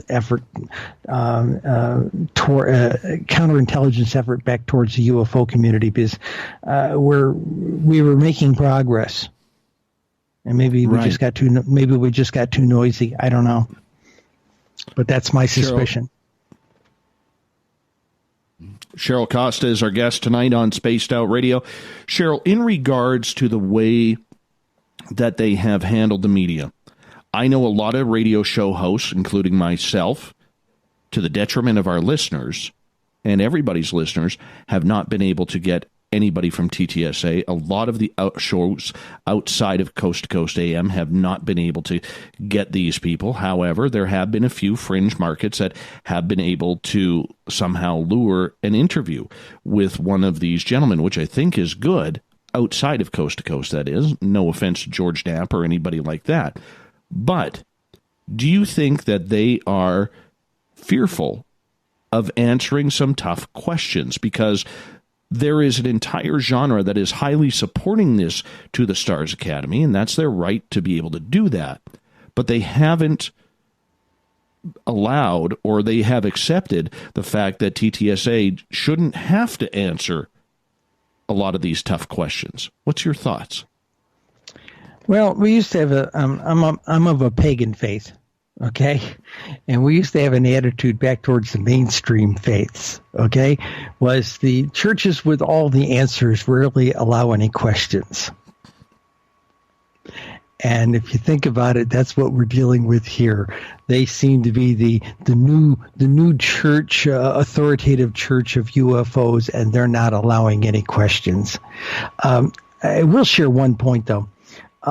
I was supposed to interview Lou Alessandro. It was about 2 weeks after the 2018 International UFO Congress. I got the Researcher of the Year award at that one, and they played an interview with Lou Elizondo. And my interview with him was scheduled for 2 weeks after this conference. And I sat there and listened to all the questions, and everybody who answered the pool of questions they asked him went right for the jugular vein. And about every third question or every 2 questions, he was saying, I've got a security oath. I can't talk about that. Okay. And I looked at my spouse, Linda, and I said, all my questions are moot. I can't use any of my questions because they just ask everything I might have asked. And she says, she's a research librarian, very high caliber when she was the head librarian at the Environmental Protection Agency for 15 years. And she said, I'll write your questions. And she did. And during that 2-hour interview I had Lou Elizondo on the phone, I never got the security oath once. It's girl talk kind of thing. You ask a question a different way to get the real answer. It was a pillow talk thing, but we asked the question from the side, not directly straight on, and it would lead to a different kind of conversation. And if you've never talked to Lou Elizondo, he's a very chatty guy. So we got a lot of answers. We have never published that interview. My editor and I were sitting on it because we were letting all the other people exhaust all the same. They were all asking them the same questions, and we were waiting to let that get run out and then show how we got a different kind of interview. And then, of course, the paper went belly up. So I'm still sitting. Maybe I'll publish that interview with you. That would be. You know what? I would be honored. I would be absolutely honored. We'll get a transcript of that thing written up, and I'll publish it with you. But I think, what were we talking about? Just in regards to the. Not answering questions. They don't want to answer any tough questions. Yeah, because one of the questions that I that's have, what's bothering me is they don't answer any questions. Yeah. One of the questions that I have was, Lou had stated in that original press conference that he was paid by the group or by the government to run ATIP until 2012. But he retired 5 days before TTSA was announced, and yet it was never announced or disclosed who paid him after that. Yeah. Yeah. So I don't know what the deal is there. I'm not close enough to that side of it. I know Steve Bassett told us he was plugged into some people at that time. Steve and I talked rather regularly just before all of the disclosure articles came out. Okay. And we saw something coming. And Ralph Blumenthal at the New York Times is a friend of mine, and he said, I went to him and I said, I'm hearing a buzz subtly, and he said, I can't talk to you, Cheryl, right now. I said, okay, I know the code, he's working on something, but I didn't know how big it was. I really didn't. The whole crew down there at TTSA. Well, here's the other problem with TTSA, and I've got to do this from an ex-military standpoint. Okay, I served in the Air Force and I served in the Navy. Now, what I did in the Navy, I can't tell you about. Okay, I was a senior electronic warfare specialist. Okay, and beyond that, I can't tell you what I did. Okay, and I can't tell you where I did it. Okay, and that's the deal. And I'm still under the force of my security oaths. So I understand where those guys don't want to be put on the spot because they've all had high clearances and they've had probably access to far more classified stuff than I ever did. So I understand their gun shyness. Okay, so but there's ways of managing that. And you can just simply say, like Lou does, I can't talk about that one. But I don't know why they're so stodgy. If they want to do all this revelation they keep talking about, why are they so stodgy? And I'm getting to the point where I don't trust them at this point. What do you think of this younger generation of investigators that seem to be using this group as a be-all for what ufology should be? Well, okay, ufology's got a lot of problems. There's some really good people doing really serious good research, and you listed off a bunch of them. and then there's a lot of what I'm going to call the woo-woo crackpots. Okay, and I get mail from a lot of them, and they've got a lot of opinions, but I'll show them, back it up with your evidence, back it up with your data, back it up with your paper. You know all about this? I have, you wouldn't believe how many people I have mansplain things to me when I publish one of my articles, telling me why I'm wrong about this, or when the UFOs started declining over the last 5 years. I must have had 300 people write me and tell me the reason why the UFOs are declining. Everybody had an answer. Okay, and it ran the gauntlet of they're sick of looking at us. They ran out of grant money. The announcement of Space Force scared them all away. I've heard everything, and it's there's something bigger going on. And if you're close to the numbers like I am, there's something bigger going on. And I don't know. I think some of the stuff that the Navy's dealing with right now, with an uptick in the amount of sightings they're having around all the advanced technology, I think ET's pushing it. I think they're sick of the 70 years we've been sitting around. They won't tell the rest of us about that cadre of people. I'm not going to call it the cabal, but whoever knows about this stuff not coming out and sharing it with the rest of us. I think ET's pushing the issue. And when you talk to people like from the Dr. Edgar Mitchell Foundation who have talked to experiencers, there's evidence to suggest that that's exactly what's happening. Well, you know what? There's another big point that you just brought up when you talk to the free experiencers, because Rene Uriel Hernandez has been very open that shortly before or shortly after the formation of the TTSA, Tom DeLonge approached him and said, "We want to buy your statistics." And yet the statistics show from Free that 84% of all people who have had contact, who took that survey, which is well over 4,400 people, I believe, stated that they had positive ET contact and that they would like it to happen again. Yet here we have Mr. DeLonge going off saying all ETs are bad. We need to get nuclear weapons into space to protect ourselves. These aliens are afraid of our nukes. And we need to get ready for the revelation that these aliens are coming to kill us. They're coming to wipe us out, which contradicts everything that Free was saying. And I'm glad he didn't get rid of those stats, Cheryl, because we got about a minute left here, because I think those stats would have disappeared for good. I think so, too.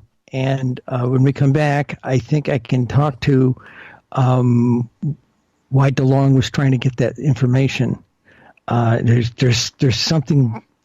I think there's something more nefarious going on here, and we can share that after the break.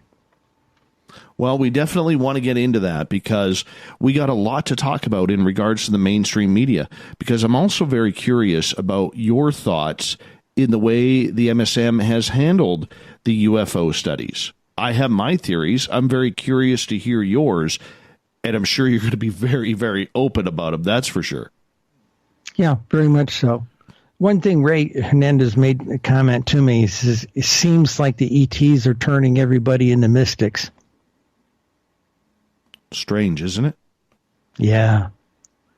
Very, very strange. Cheryl, I'm going to get you to hold on right there, because we are about to go to break here at the bottom of the hour.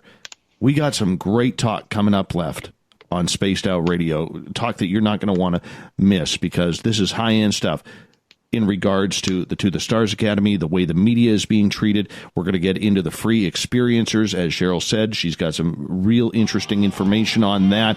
Cheryl Costa is our guest tonight on Spaced Out Radio. We're talking media, UFOs, and so much more. Stay tuned as we continue right after this.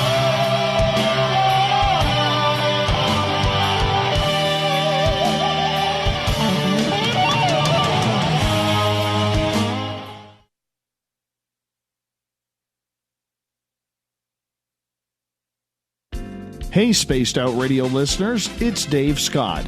I want you to check out a great documentary I'm involved in called Beyond the Spectrum, Mosson's UFO Files. Directed by Darcy Weir, the film follows Jaime Mosson's journey for mainstream journalistic truth in ufology in Mexico. Beyond the Spectrum can be found on Amazon Prime. If you're a member, watch it free. It's worth the watch.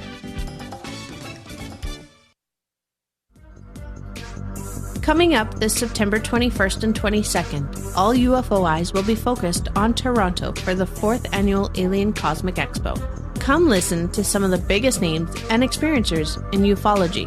Travis Walton, Paul Hellyer, Richard Dolan, Paula Harris, Grant Cameron, Randy Kramer, and Spaced Out Radio's own Dave Scott. Tickets are on sale now at aliencosmicexpo.com. Did you know Spaced Out Radio runs 7 days a week? Hi there, this is Tessa Nicole Thomas, and I'm here to take you on a paranormal journey each Saturday and Sunday night. Why change the station when you have it all right here? Together, we'll hang out and share some strange and scary stories. And don't forget, we have Psychic Sundays as well, so come tune in Spaced Out Weekend. We get going at 9 p.m. Pacific, midnight Eastern, only at spacedoutradio.com, where we own the night. A timepiece is a reflection of who you are, and what better way to show off the real you than with an Escape watch? Escape is a lifestyle brand accessorizing your days and nights. Choose to escape and create the life of discovery that you deserve. Dream, play, unite with your own personalized Escape watch. Head to escapewatches.com. There is no time like the present to enjoy your escape. Use promo code SMF2017 for your 20% discount today. From the heartlands of Canada to beards around the world, we know how to take care of you. Fill your follicles with the Mighty Moose Beard Oil. All our oils and balms are handmade and 100% natural ingredients because we care about your beard. And hey, use the promo code SOR2019 and get your Mighty Moose Beard Oil today. You can check us out on our website, mightymoosebeard.com.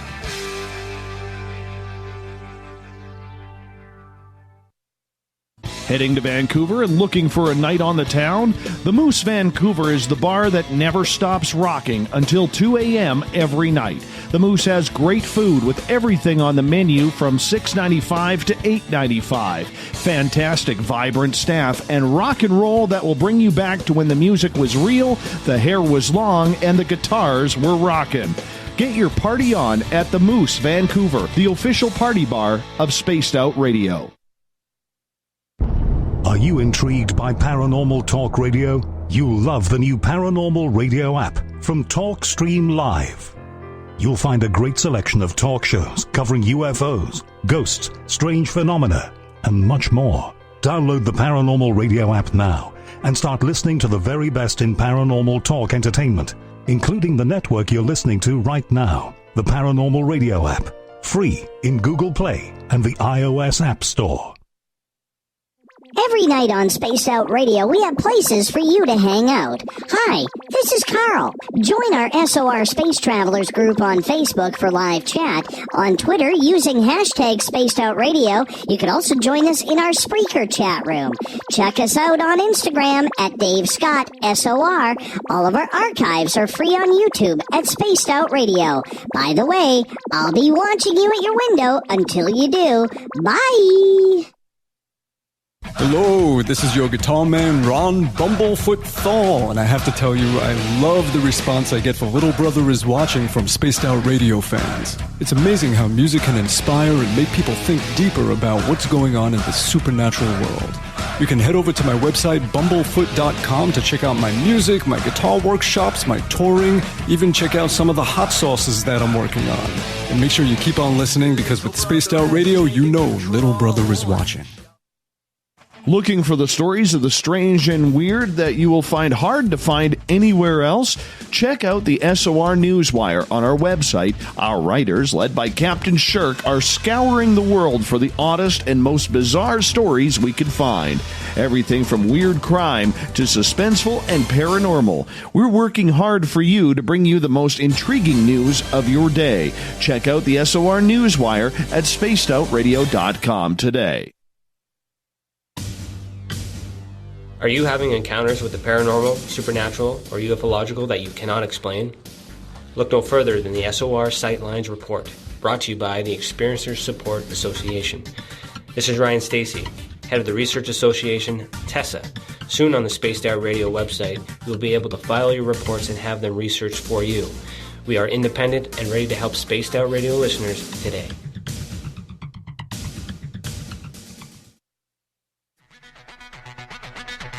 Come get spooked at the 4th Annual Forest Moon Paracon in Cedar Woolley, Washington, Saturday, September 28th.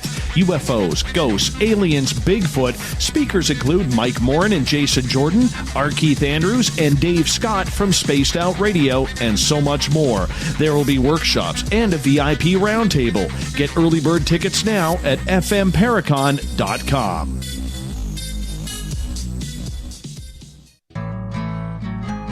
Looking for a place to advertise at a very reasonable cost?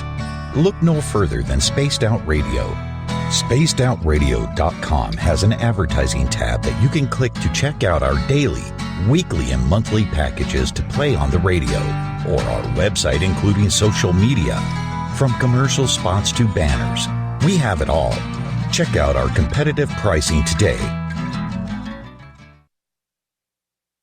Coming soon to our website, spacedoutradio.com, is the SOR Space Travelers Club. For just $5 a month, you can get into a private area on our site where you can hang with other listeners in our chat room, post in our forum, and check out a bunch of exclusive content and store that won't be found anywhere else, including a nightly after-show party with Dave.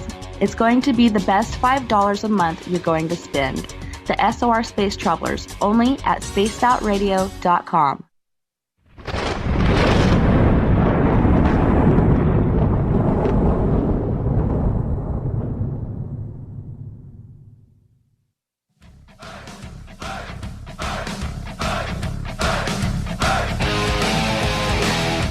Welcome back to the halfway point of Spaced Out Radio tonight. We've just crossed over the threshold. I am your host, Dave Scott, hanging out with all of you, heading into the weekend. Thank you so much for spending time with us. Now, I want to remind all of you that if you've missed portions of this show or others, you can always go to our YouTube channel, youtube.com/Spaced Out Radio. Just do me the favor, hit that subscribe button. And our website, spacedoutradio.com. New features coming soon. The Gavinator's working on them this weekend. Had lunch with him today. We're getting excited here, people. Getting excited. Website is going to be looking real good very, very soon. Tonight we are talking with Cheryl Costa. We are talking UFOs in the mainstream media. She's a journalist, author, UFO researcher. Very, very brilliant woman. Cheryl, welcome back. Thank you.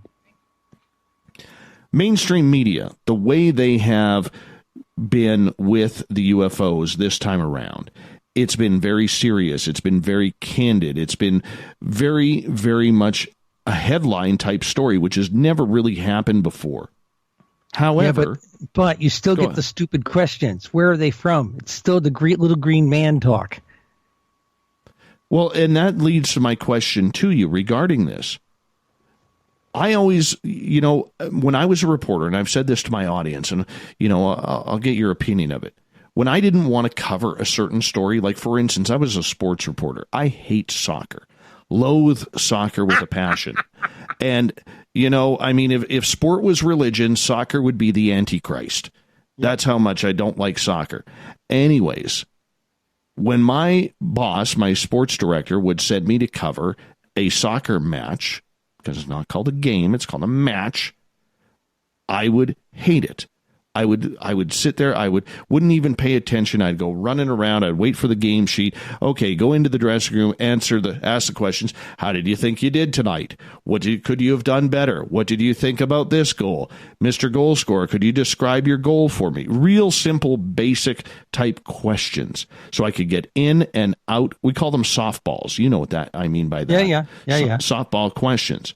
That's what I see the mainstream media doing with this topic, because it's a topic that they have never wanted to cover before. What's your thoughts on that? Because I know personally, I've been very public about that. And for a lot of people, I've taken a lot of criticism because of that. Okay. Two levels of this. Right after the December 16th article broke, Okay, suddenly mainstream media was talking about it. But if you watch the morning shows and these little pundit panels and things, they were all sitting there like a deer in the headlights. I mean, I was throwing, these little balls you have, like foam rubber, they give them to you, they're like stress balls, I have a little basket full of them. And I was sitting there throwing them at the TV set because these people were sitting there like deer in the headlights trying to talk about the topic matter. Nobody had any background, so they had nothing smart to say. And you'd have some bimbo of the pundit sitting there saying, well, I don't think there's really intelligent life on other planets. I think I do believe there's probably microbial life. There's probably lots of that in the universe, but I don't think there's any advanced life forms. And like not a person there had anything or any knowledge or was willing to at least spill it on these programs.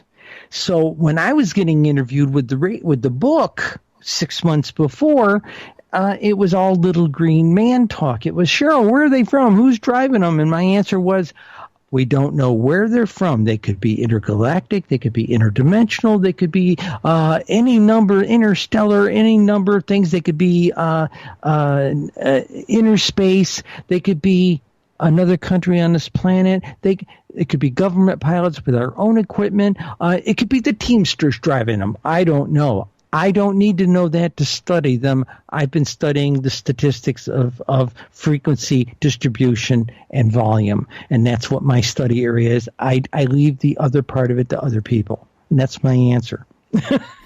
But the stupid thing is nobody's prepared for this. So what I did was I reached out to several journalism schools in upstate New York. I said, can I come there and give you guys a presentation, because you guys your students are the ones who are going to have to break the biggest story never told when we do have disclosure and do have contact with ET directly. Okay? And 5 schools. One school invited me. He invited me for one class one day. I went up to it. It was a SUNY University class.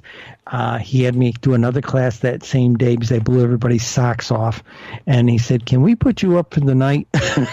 And then I got 2 more classes the next day. Okay.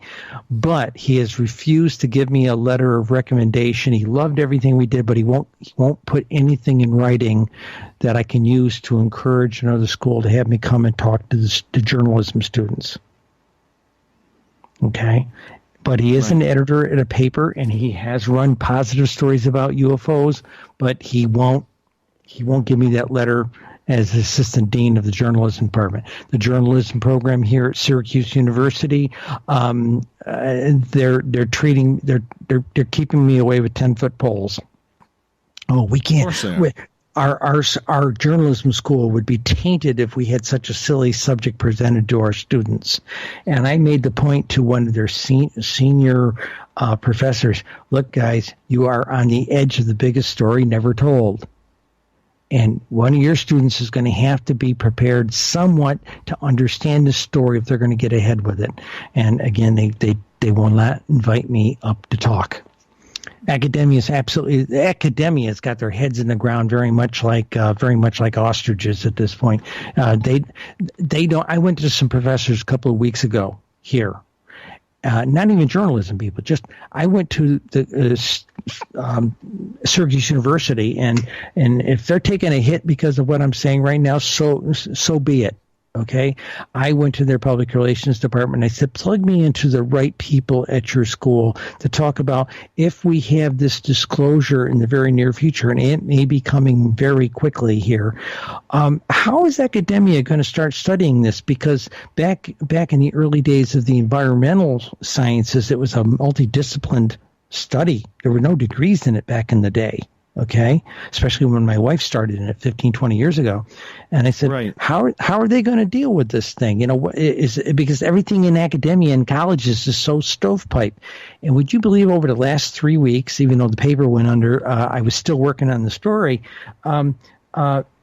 every one of the departments is treating me. I only got a god darn guy from the physics department rejected me. Anthropology wouldn't talk to me. Sociology wouldn't talk to me. The psychology professor did, but they're not interested. Right. And I can see that happening.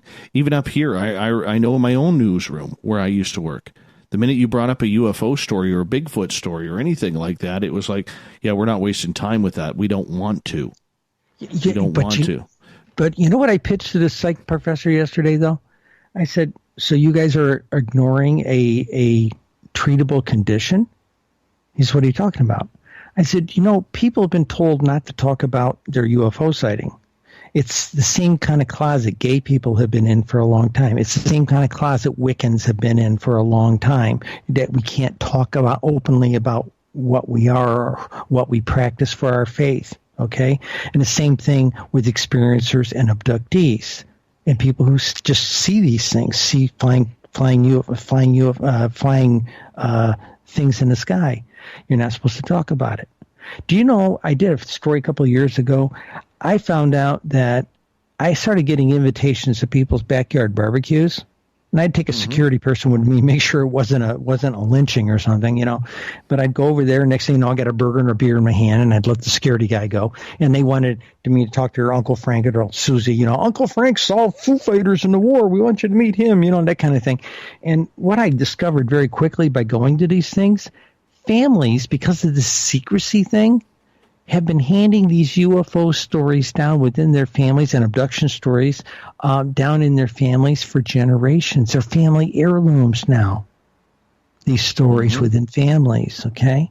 So I told the psych professor, I said, there's a problem we have a PTSD problem in this community for people who have seen these things and can't tell anybody. I said, I'll give you a good example. Have you seen all this stuff about the Nimitz and all that kind of thing with the UFOs? He said, yeah, that's been in the press. I said, I met a bunch of the sailors from the Nimitz and the radar craft, the radar ship and everything. And I said, some of them, because they couldn't talk about it at home, several of them lost their marriages because the situation of that, what these people experienced and the ramifications, the reality, rattled them so bad, affected their marriages, affected their relationships.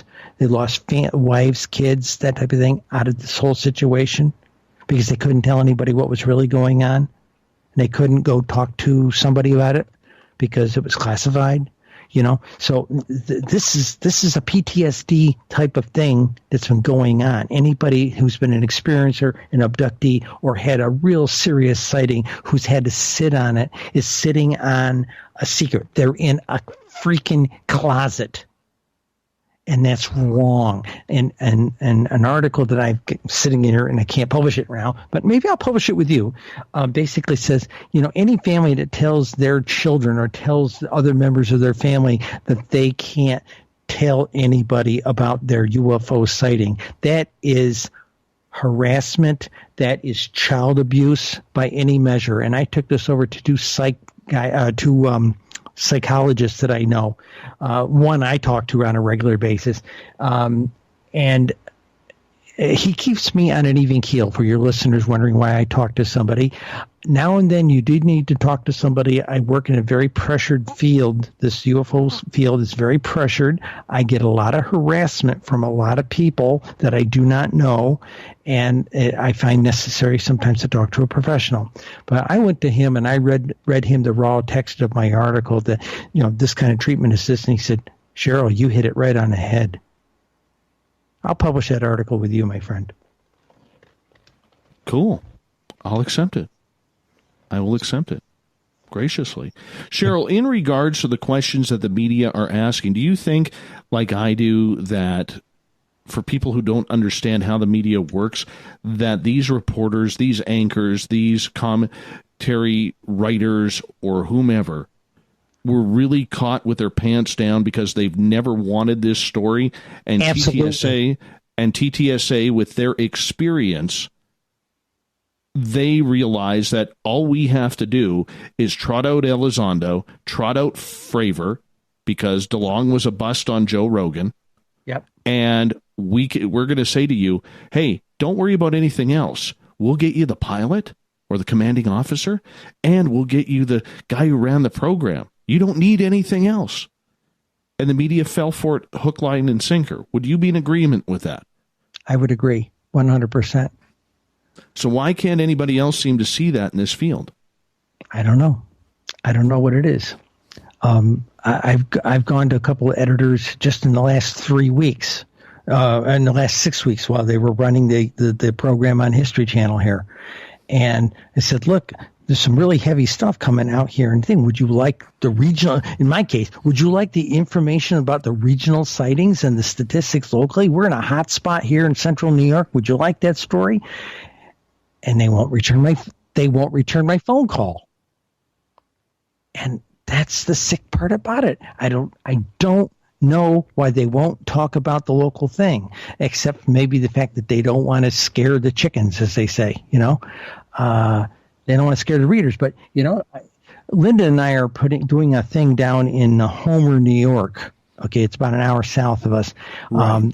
There's a 200-year-old Baptist church down there that was turned into an art center about early 2000s.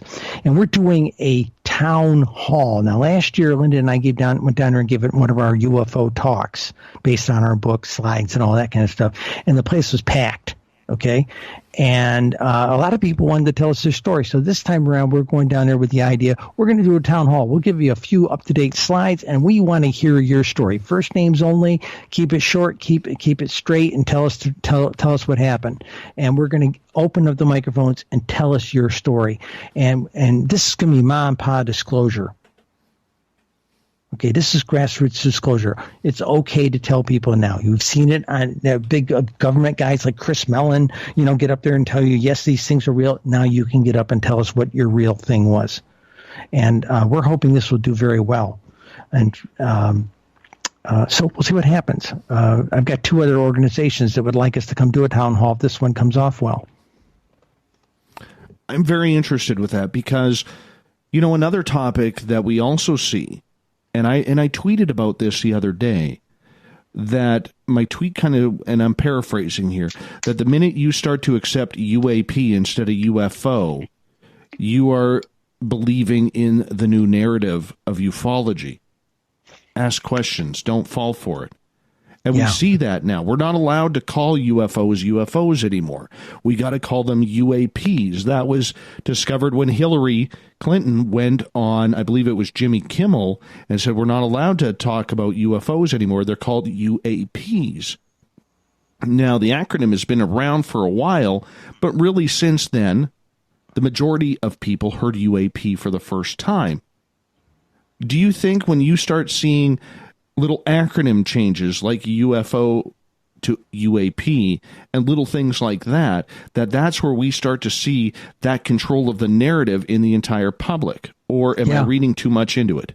Well, you are a little bit, but I tried to use UAP. I tried to interject UAP back during Hillary's run into my column. I would say UFO slant UAP, and my editors took it out. And I went to them and I explained to what the reason for it was, and they said, "No, we're not changing that narrative. UFOs are what they are. They're UFOs." Why are they changing that? And I said, well, the UFO has become synonymous with flying saucers, And I said, I have people yell at me all the time in the UFO community when I do an article, and it's unidentified flying object is what UFO is. It does not equal alien spacecraft. It is UFO. It is unidentified flying object.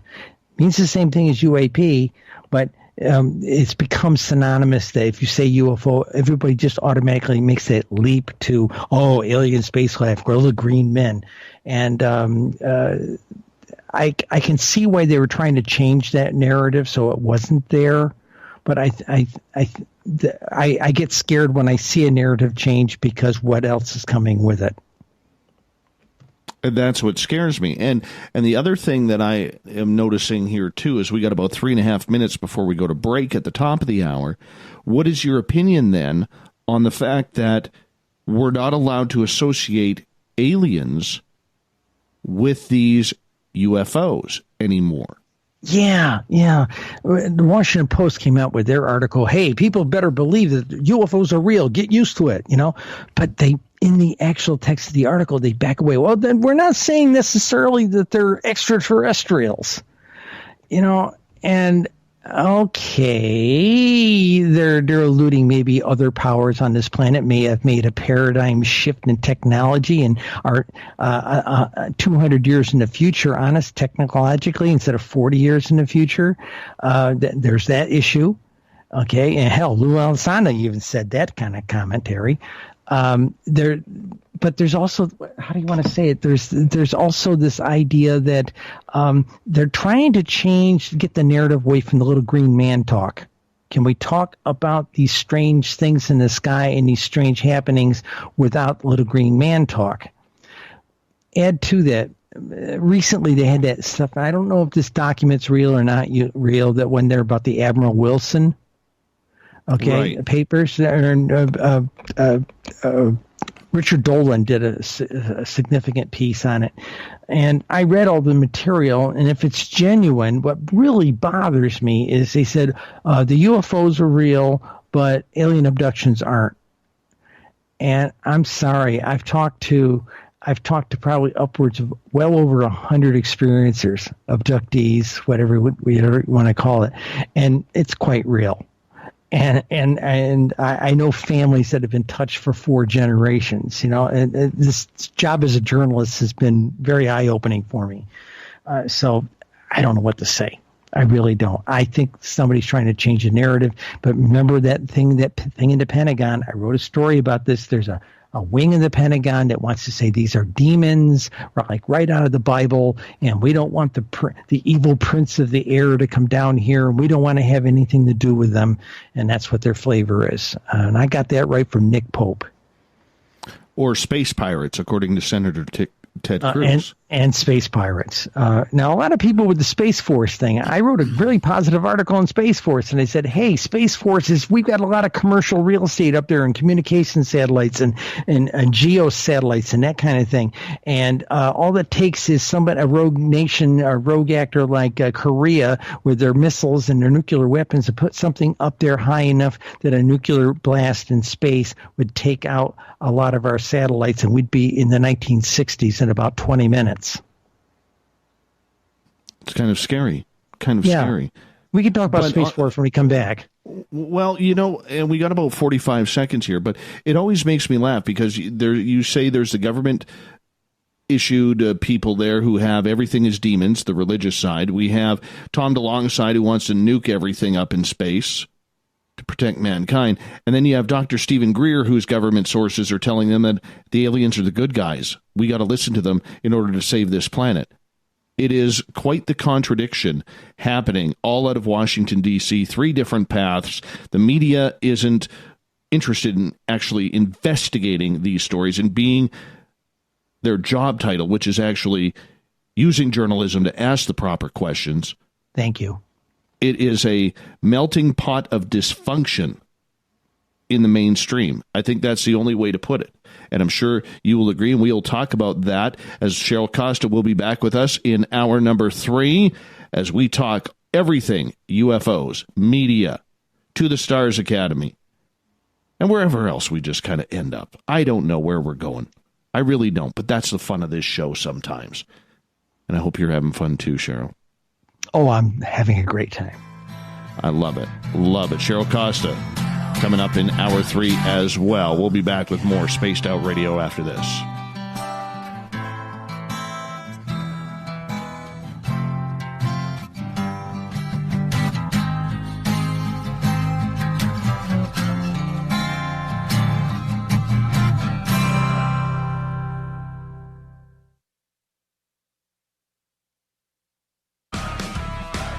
Get your horns up with me on Spaced Out Radio. This is Ron Bumblefoot THAL. Come tune in to SOR where you can hear me rock out with Little Brother Is Watching, the official theme song of Spaced Out Radio. And then come on over to bumblefoot.com where you can find out about my tour schedule, my music, and everything else. Bumblefoot.com keeps you up to date on what I'm doing and the best way to stay in touch with my music and music camps. Sign up for my newsletter at bumblefoot.com and remember, Little Brother Is Watching. At spacedoutradio.com, we have a little bit of everything for you to stay up late. So while you're there, check out our SOR Newswire, where our team brings you stories of the weird and strange to the WTF from around the globe. News on Bigfoot, UFOs, paranormal, Darwinian-type crime tales. It's the stories that the mainstream media usually won't touch. Well, we got them all on the SOR Newswire, only at spacedoutradio.com. We all know on Spaced Out Radio we love a good beard and mustache, so why not take care of your facial hair with Mighty Moose Beard Oil? Made in Canada, we're taking care of beards and stashes around the world. We use 100% natural ingredients with our oils and balms to make your whiskers feel silky smooth. Use promo code SOR2019 at MightyMooseBeard.com today.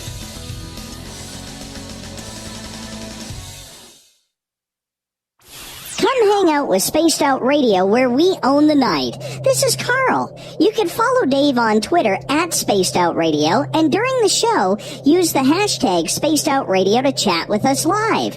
On Instagram, at Dave Scott SOR. On Facebook, give our page a like, Spaced Out Radio Show. SOR archives are free on YouTube at Spaced Out Radio. Come join us, or I will come join you. See you at your window. Find your escape where time has no limits. It's about living today and cherishing the heritage of yesterday. A spirit of adventure for what is new, with the nostalgia of the past. Your timepiece is a reflection of who you are. Life surrounded by beauty from the world around us to the soul within. EscapeWatches.com. There is no time like the present to enjoy your escape. Use promo code SMF2017 for your 20% discount today. The Call of the Wild is in Vancouver. The Moose Vancouver is one of the hottest bars and restaurants in the city. Open until 2 a.m. nightly, the Moose will rock you like a hurricane all night long. Great food with everything on the menu at $6.95 near the corner of Nelson and Granville. Get your horns up and come rock with us. The Moose Vancouver, the official rocking bar of Spaced Out Radio.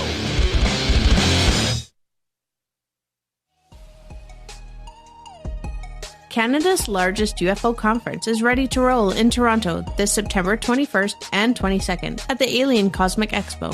This year is about the experience. Listen to the stories of Dave Scott, Travis Walton, Paula Harris, Grant Cameron, Ryan Stacey, Richard Dolan, Leslie Mitchell-Clark, and more. Get your tickets now at aliencosmicexpo.com.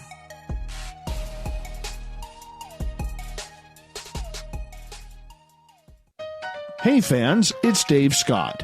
Do I have something for you to check out? A great documentary about legendary Mexican investigative journalist Jaime Maussan and his search for the truth about UFOs.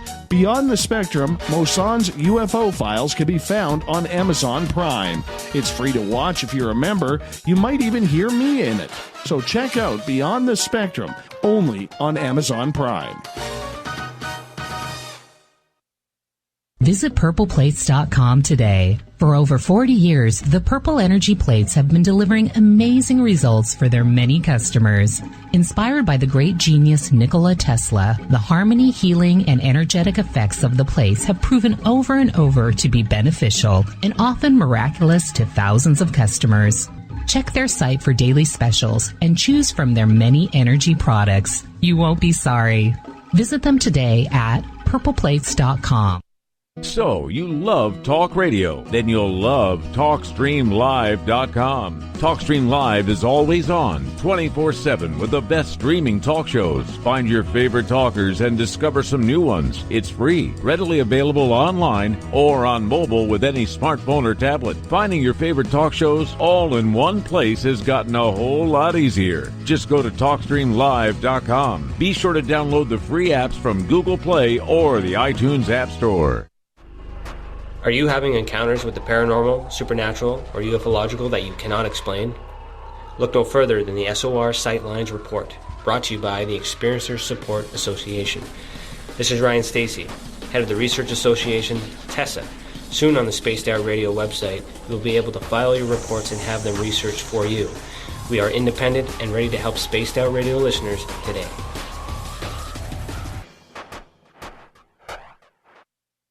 From the mile-high mountains of Colorado to all of you around the world, this is Tessa Nicole Thomas, and I invite you to stick around spacedoutradio.com for Saturday and Sunday nights where I host Spaced Out Weekend.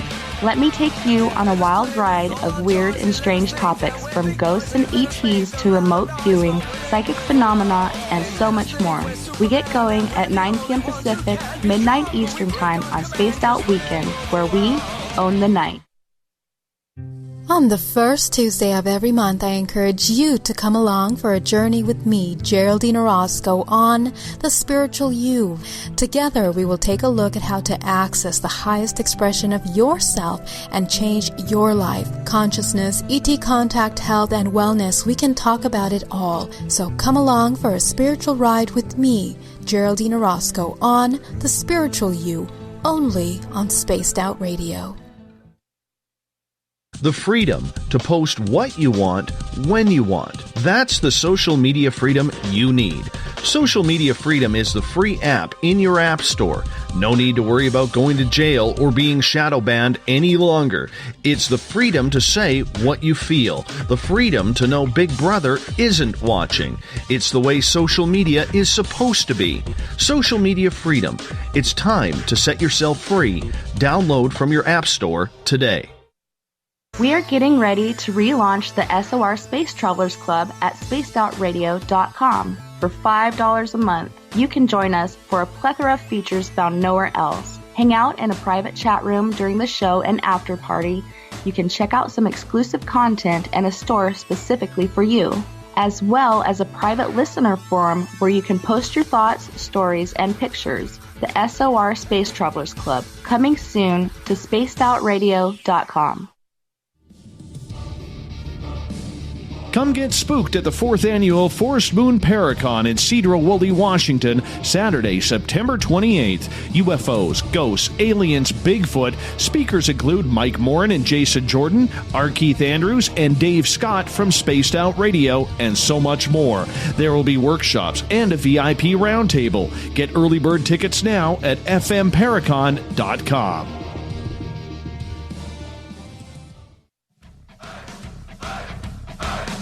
Would you like to connect with us? Head to spacedoutradio.com for all your latest show info. Now, back to Dave Scott and SOR. Welcome back to the third and final hour of Spaced Out Radio tonight. I am your host, Dave Scott. Thank you so much for being with us. This weekend, Tessa Nicole Thomas is back with Spaced Out Weekend, 9 o'clock Pacific, 12 o'clock a.m. Eastern at spacedoutradio.com.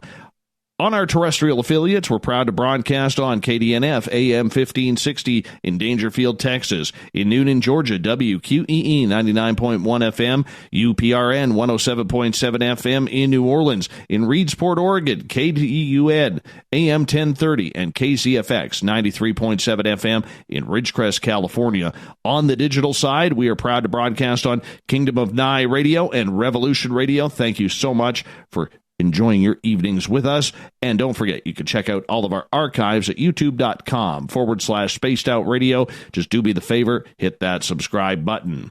The Desert Clam has set the password for tonight in the SOR Space Travelers Club. Septentronio.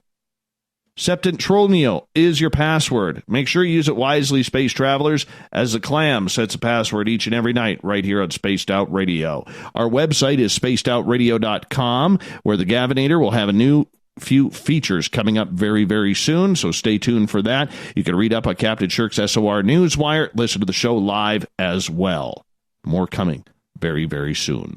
Cheryl Costa is our guest tonight, and good news, listeners. Cheryl's going to go right to the top of the hour with us because there's a lot of information we want to get out, so we're going to do the full show with Cheryl tonight, skip the news and the thought of the Dave. Sometimes that works, especially when we got a good one with us. Cheryl, thank you so much. Hey, before we get started, I haven't mentioned this yet. Tell everybody where they could find your book. Okay, Amazon.com is the best place to go. The name of the book is UFO Sightings Desk Reference. That will usually bring it right up. But UFO Sightings Desk Reference, United States of America, 2001 to 2015 by Cheryl Costa and Linda Miller Costa. And they can get it to you in a day. And if you want it signed, we don't sign the books because it costs more to ship the book someplace to get it signed. If you buy the book, go into the FAQ. There in the book, there is a FAQ with an email address. If you email us your postal mailing address, we will send you a plate that is autographed, and you can peel off the back of that and stick it in on the verso page on the book, and you now have a signed, very customized version of the book. Wonderful.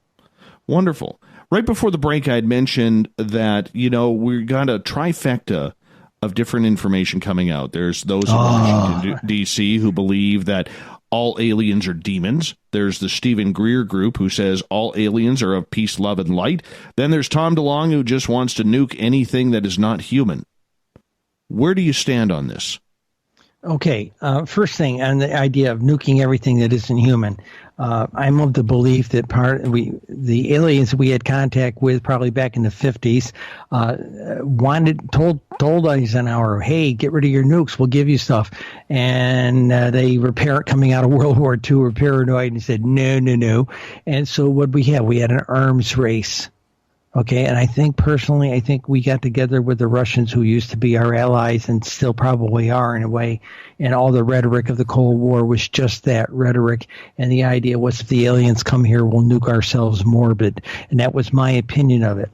Now, the aliens have seemed really concerned about our nukes. Back in the 60s, 70s, 80s, 90s, they've been shutting down nukes in our missile silos, things like this. Okay, this is pretty well documented stuff. In fact, for me, that was like the last smoking gun when I saw a presentation by Robert Haster. So as far as Tom DeLonge saying, hey, we should shoot missiles at them, they'll just turn them off. Okay, what a lot of people don't understand. Hollywood has convinced us that we're going to have our jets are going to have dogfights with their fighter aircraft, and we're going to have Marines with laser rifles. In fact, the whole image of Space Force has been parodied by the comedians with that kind of 1950s view. Look, if we have a war with the aliens for technology of, like you were saying there, where they can just kind of appear in our atmosphere, the war would be over in 90 seconds. Okay, I was in the military a long time, and I think like a tactician, and I'll tell you, the war would be over within 90 seconds. If they can turn off our nukes, and they can do a lot of other cool stuff, and we can do things like drop an EMP device on somebody and take out their electrical system. Well, all it takes is a little bit of effort up in space to take out all of our communication satellite.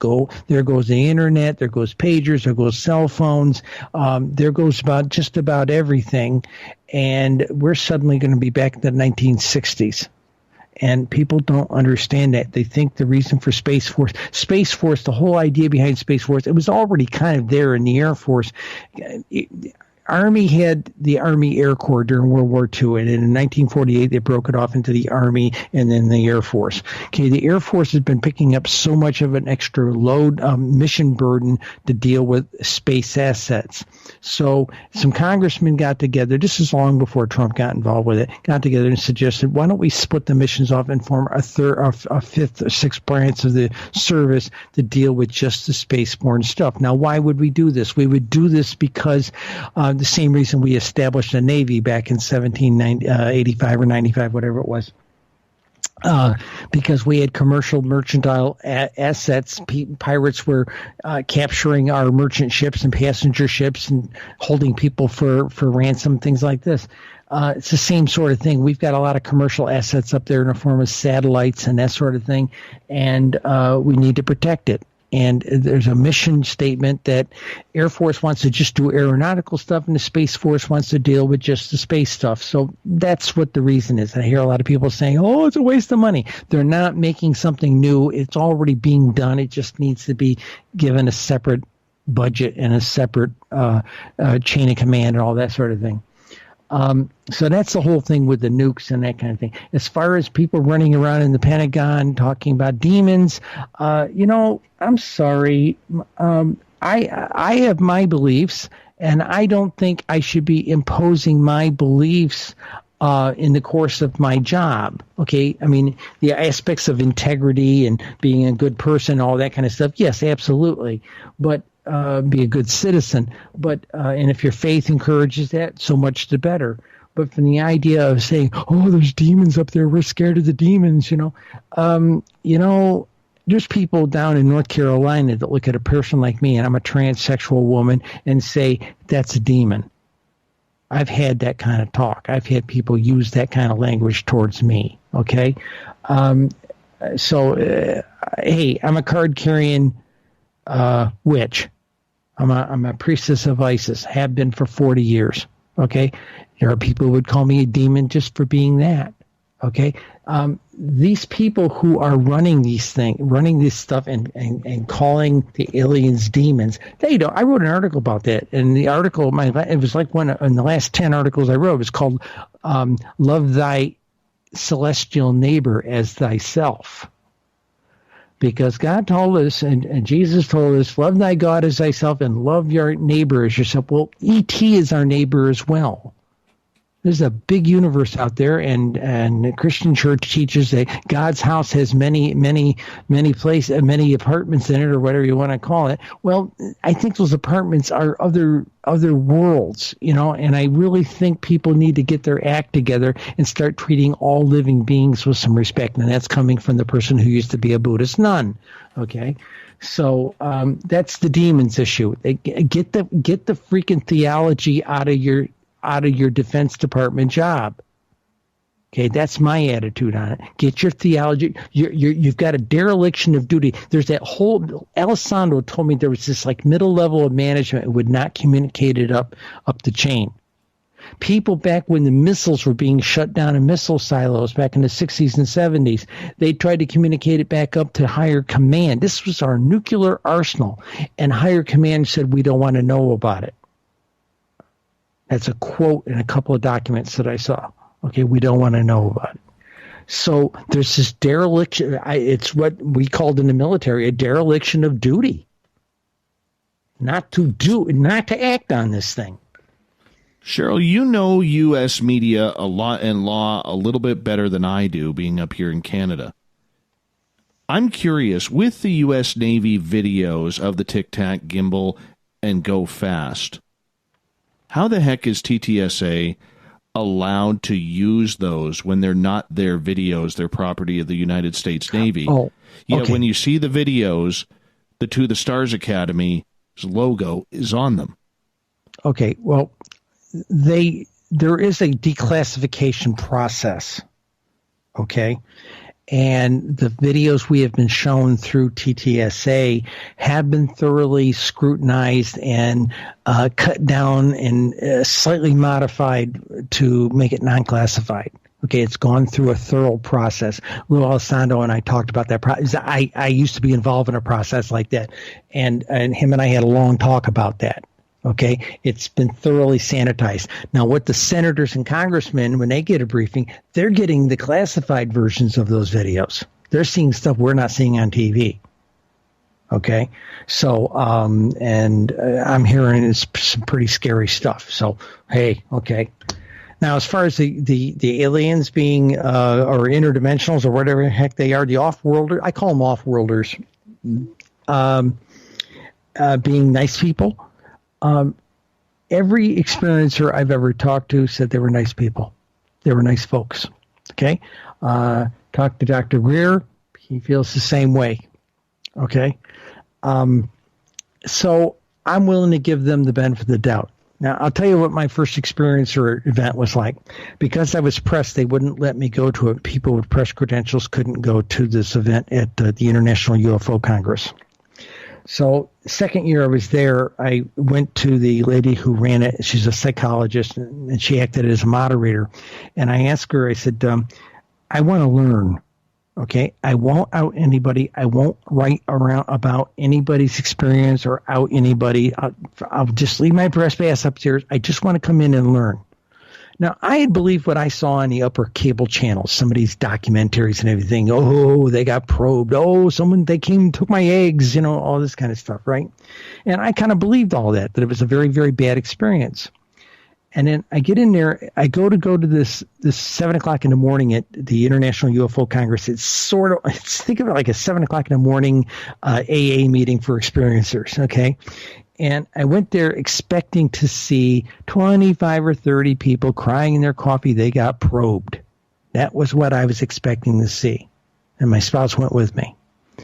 I get in there, and there's about 175 people in there, and the meeting has all the energy of a tent revival. These people were wonderful. They were great. Wow, they've given us a great message to protect our environment and to be more spiritual, and this is what I heard. So when we hear there's bad guys up there, yeah, I guess we got bad guys on this planet. Go off Somalia sometime with your boat. See if you don't get pirated. You know, yeah, are there space pirates? Yeah, they probably are. But we need to start being open with our culture and people of our planet that there are such things, so that we can position ourselves to at least protect ourselves from it. Okay, I think that's the important thing. Is, come on, we're not children. Share it with us. Let everybody get an education on the thing. Let it be talked about. Let's have a conversation about it nationally and globally, and start changing. It's like Ronald Reagan said, hey, if we knew that we were going to get invaded, maybe all the world leaders would start talking to each other, you know? And he was probably right. If we all knew the whole story, I think our international politics would change radically to the better. But with the media, how's that for a rant? No, I thought it was fantastic. But with the media, the way the media has treated this subject over the years, are you surprised that they haven't gone in depth? Not even talking about Roswell and what was even found there. There's nothing. It's higher level editors. One editor told me, he says, we got better things to report about. That was his attitude. Okay, there's hey, with newspapers losing advertising and news programs being just what we can fit into 25 minutes worth of news with commercials, if it bleeds, it leads, that kind of mentality. I mean, I took it up with one of our local TV channels here about something. He said, hey, it comes down to a 90-second story. And where's the in-depth, though? The commentary, the not newspaper there anymore. Commentary. It's not there anymore. Your local TV station used to be able to give you a program, 7 o'clock in the evening before the prime time, maybe an in-depth news program, and they would interview people and things like that. No, you only find it on cable. Okay. And you can't get that kind of story. We have a cable company down here called Spectrum. Okay. Right. And I approached them last year. And I was doing a talk at one of the libraries, and I invited them to come to it. And so a reporter came up here to my apartment, talked to me that afternoon, and then they sent 2 crews over to tape my presentation and also to talk to people. Well, they ran it and on the 11 o'clock news that night. And the next day it ran. Okay, and I figured it'd be a one-day news cycle. But what happened was when the TV stations put it up on the web as well, they got hammered. So we were just coming in. That was not this year, but last year, 17 or 18. And they were, how do I want to say this? We were coming into Martin Luther King Day weekend. Our talk was like on Tuesday or something like that, whatever. So by Thursday, they were getting a lot of page views of the article. They ended up putting it at 55 on the hour, and it ran all Martin Luther King Day weekend. Really? At 55 on the hour. I got over 100 phone calls at my apartment, and when I started getting them, I thought, oh God, I'm going to get the crackpots that are going to call me a nut. No, almost every one of them was, I saw you on TV. I know you'll understand. I had this event 5, 10, 15, 60 years ago in one case, and they just wanted to get it off their chest. I spent the weekend being a mother confessor to 150 people. Now, I tried to explain this to some other news directors and news editors at one of our local press club meetings. Guys, you guys are missing out on a huge story here. They just shake their heads.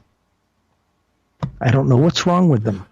But, I mean, for our public, I think it also needs to be noted, too, that this is the arrogance and the ignorance of news directors and station and paper managers. It's not the fact, Cheryl, that there is some CIA or NSA official sitting in each newsroom across the United States saying, like you can't run this. No. It's the news directors themselves. In fact, I had this out. I talked this out with my original editor, Larry Dietrich. I said, "Did anybody ever lean on you on this topic matter over at the bigger papers?" He said, "No. There was this idea we don't talk about such silly stuff." That was the attitude, okay? And he disagreed with it. But think about it: the people who are running these newsrooms came up through the ranks during this whole 70s, 80s, 90s era of we don't talk about such things. Okay, and so they're not going to send their reporters out to talk about it. Like I said, I've reached out to them. Hey, I reached out to a TV station in Rochester, New York, because it's like the number 5 city in New York State for UFO sightings. And I reached out to this and about 6 months ago, and the news director called me back. I realized when I got the call, I was on a conference call phone. Okay. And he started talking to me about it. I gave him answers. I was trying to explain to him they were number 5 and he got, in the state, and Rochester ranks in the top number in the country or something like this. And I could hear snickers and laughs. He had his staff in there and they were making fun of me because I was sitting there answering all these questions about, oh yeah, what a crackpot, And I found out later they even called the paper to investigate me. The newspaper did. Really? And our paper pushed back and said, she's one of our best read columnists. Why are you doing this? Well, she's got to be a crackpot. He says, no, she's not. You should read her column, So there's issues here, Spectrum was the only one that's ever given me a fair break in television here in Syracuse. So our town hall's coming up. I gave them an exclusive, and they are planning to cover it. Wonderful. We got about 2 minutes to go before we go to the break at the bottom of the hour. With that arrogance and that ignorance towards the subject, do you believe that plays right into groups like the TTSA's hands? Yes, I do. How should that be combated then, if at all? I don't. It should be combated. I don't know. I mean, we made a big breakthrough with the New York Times, okay? And they've been good about breaking a story. Politico's been good about breaking a story about this. Hey, if you'd told me 2 years ago that I'd be getting phone calls from political magazines in D.C. asking me about UFO statistics, I would have wanted a case of whatever you were drinking. I sat here about 3 weeks ago working with Popular Science magazine. That was the last people I ever thought would call and ask me for information. And I worked with them for almost 2 weeks, cleaning up the stats they needed for something they wanted to talk about. And it'll be in the fall issue. That's incredible. So, we are making some headway, but it's mostly in the magazine areas, those kinds of periodicals versus the day-to-day newspaper. Well, think about it. All the little newspapers I had any kind of interaction with down where my family lives, down here in southern tier upstate New York, they're all owned by Gannett now. So you got to work through a Gannett a regional supervisor and regional news director, and they don't want to run it. Ain't going to run, But I don't know. I don't know what to think. I don't know what it's going to take to get their attention. And I hope it's not. I hope it's not a 9/11 kind of event with off-worlders. That's what I hope it's not. Yeah, but then Tom could tell us, "I told you so. We should have put them nukes up in space." Yeah. See, that's the issue, And until we can get somebody to stand up and, I guess a lot of people tell me we're almost to break, but a lot of people tell me, well, when are we going to get an official disclosure? And I said, look, guys, it's coming to us in drips and drabs right now. Okay. And this past year, it's been kind of a lightly open faucet. But right. I don't know where it's going. Cheryl, I'm going to hold you off right there. Cheryl Costa is our guest tonight on Spaced Out Radio. She's going to be with us to the top of the hour. We're going the distance tonight on SOR. Stay tuned. More MSM UFO talk coming up.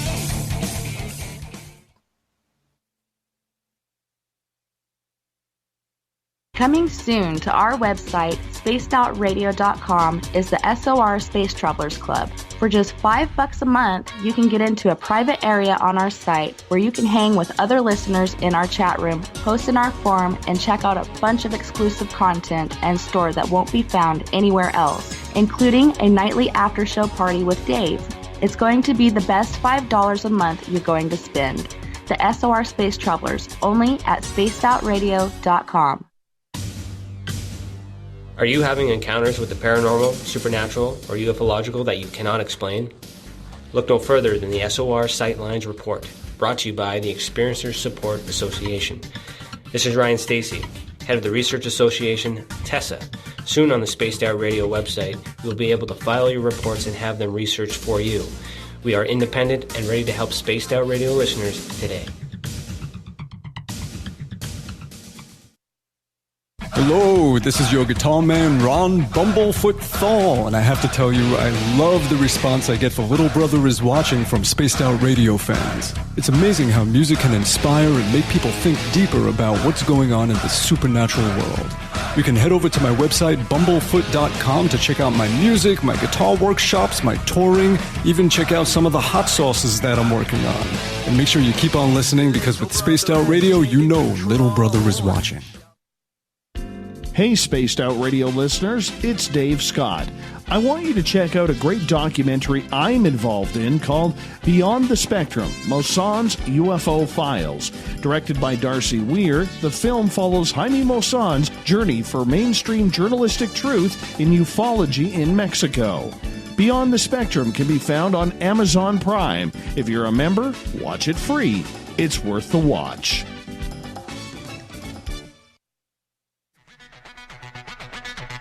Come get spooked at the 4th Annual Forest Moon Paracon in Cedar-Woolley, Washington, Saturday, September 28th. UFOs, ghosts, aliens, Bigfoot. Speakers include Mike Morin and Jason Jordan, R. Keith Andrews, and Dave Scott from Spaced Out Radio, and so much more. There will be workshops and a VIP roundtable. Get early bird tickets now at fmparacon.com.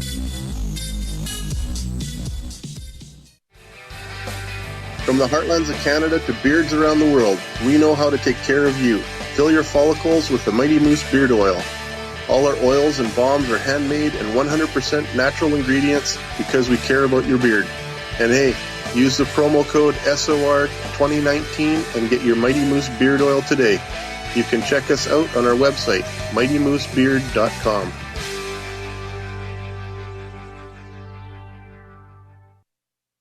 Heading to Vancouver and looking for a night on the town? The Moose Vancouver is the bar that never stops rocking until 2 a.m. every night. The Moose has great food with everything on the menu from $6.95 to $8.95. Fantastic, vibrant staff and rock and roll that will bring you back to when the music was real, the hair was long, and the guitars were rocking.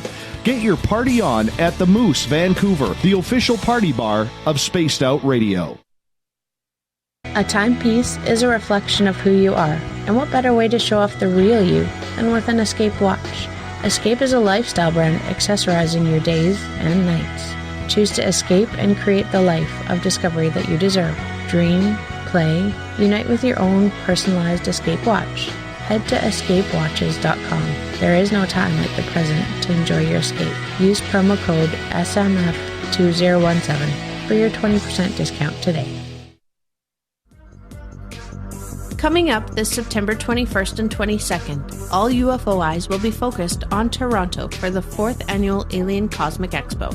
Come listen to some of the biggest names and experiencers in ufology. Travis Walton, Paul Hellyer, Richard Dolan, Paula Harris, Grant Cameron, Randy Kramer, and Spaced Out Radio's own Dave Scott. Tickets are on sale now at aliencosmicexpo.com.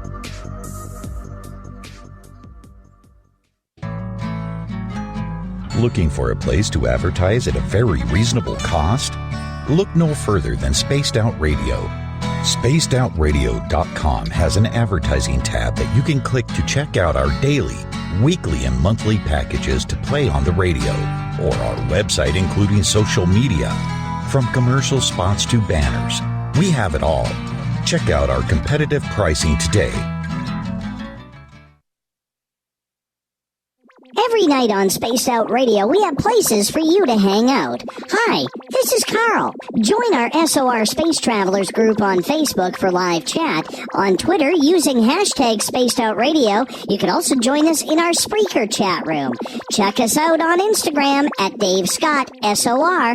All of our archives are free on YouTube at Spaced Out Radio. By the way, I'll be watching you at your window until you do. Bye! Did you know Spaced Out Radio runs 7 days a week? Hi there, this is Tessa Nicole Thomas, and I'm here to take you on a paranormal journey each Saturday and Sunday night. Why change the station when you have it all right here? Together, we'll hang out and share some strange and scary stories. And don't forget, we have Psychic Sundays as well, so come tune in Spaced Out Weekends. We get going at 9 p.m. Pacific, midnight Eastern, only at spacedoutradio.com, where we own the night. Looking for the stories of the strange and weird that you will find hard to find anywhere else? Check out the SOR Newswire on our website. Our writers, led by Captain Shirk, are scouring the world for the oddest and most bizarre stories we can find.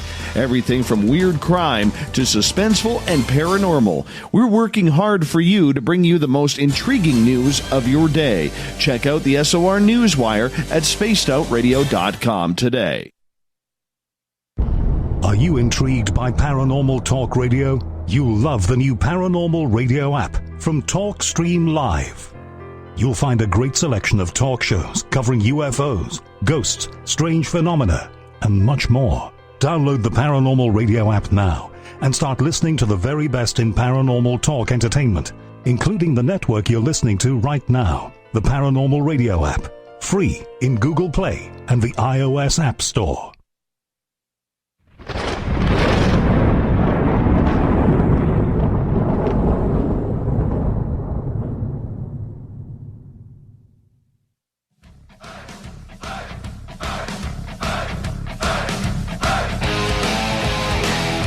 We've rounded third. We're heading for home tonight on Spaced Out Radio. I am your host, Dave Scott, hanging out with all of you tonight, heading into the weekend. Thank you so much for starting it off with us. Reminder, if you've missed most of this show or others, you can always check out our archives for free at youtube.com/Spaced Out Radio. Just do me the favor, hit that subscribe button. Our website is spacedoutradio.com, where the Gavinator will have some new features coming up very, very shortly, maybe as early as Monday night. You can check them on out. Until then, read up on Captain Shirk's SOR Newswire, and you can listen to the show live on the site as well. Cheryl Costa has decided to go the distance with us tonight, and we sure appreciate it because we're having a lot of fun here heading into the weekend. Cheryl is an accomplished author. You can find her books on Amazon, as well as one of the top UFO journalists out there right now. Cheryl, welcome back to the show. Thank you. The divide in ufology right now between the older researchers and the younger researchers has seemed to really, really hit a point. The younger researchers seem to be getting a lot of really good information. How? Nobody really knows. Maybe they're just asking questions. But the older researchers really seem to be, I don't want to say stagnant, but they seem to be playing a lot more catch-up these days. Do we see a real change in ufology with the way everything is going with the research level as well?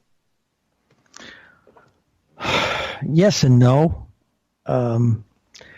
Two things Linda and I experienced with this, and a couple of other people have told me this as well. When I first started publishing my articles and then our book,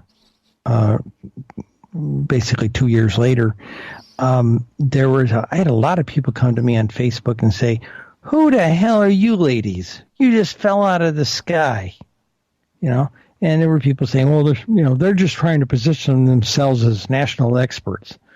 Well, that wasn't the plan. We just decided to carve out a niche with a book that didn't sit there and rehash some crash from the 1960s or something, and that was what we were just trying to find a niche. And a lot of these younger guys are trying to find a niche as well. There are some niches in there, but unfortunately, some of it seems to be, they just seem to be regurgitating. No, that's not the word. They're less writers and more curators of what's already out there in the information feed, if that makes sense. They're sort of acting like editors, but they're acting more as curators and filtering the stuff. And I don't know what their principle of their narrative is on the stuff I see on their feeds, and that bothers me a little bit. I'm also not seeing a lot of younger people digging in and doing the research. We've invited people. Give you an example. We invited MUFON investigators. There's a couple hundred of them in the country. I said, Yes. if you need a specialized report done from our database, reach out to us. Here's a special email address. Reach out to us, and we'll run you a special report. Okay, probably for free, but if it's extensive, we might ask you for a few bucks, but that's about it. I've had in the last 2 years, 2. In fact, I brought it up at the Ozark conference. I said, why aren't you MUFON investigators reaching out to us? I said, I had a guy doing a research down in southern New York State, and he was researching triangles for a particular county, and I was able to give him an immense amount of information from both databases because I've combined them. But I can still identify where it came from, MUFON or Newfork. Again, the MUFON investigators aren't reaching out to me. Heck, I'm speaking at the MUFON Symposium in about 2 weeks, right? Am I part of their normal lineup? No, I am not. I spoke with them in 2016, and they put me on Sunday morning, the first talk on Sunday morning. I had 5% of the freaking membership there. Okay. Well, I pissed them on, excuse my French, but I complained about it. And this year I've got better data than I ever had. And Jan Hardison said, okay. And are they putting me as part of the normal lineup? No, they got me on Friday afternoon after what would normally be the press conference as a bonus presentation. Half the people won't even be there yet. Okay, So the question some people ask, is it because you guys are gay ladies? What's the narrative here? I'm sorry, we're women, and there's no place for women researchers in real serious UFOlogy. I get that all the time. Linda gets it all the time.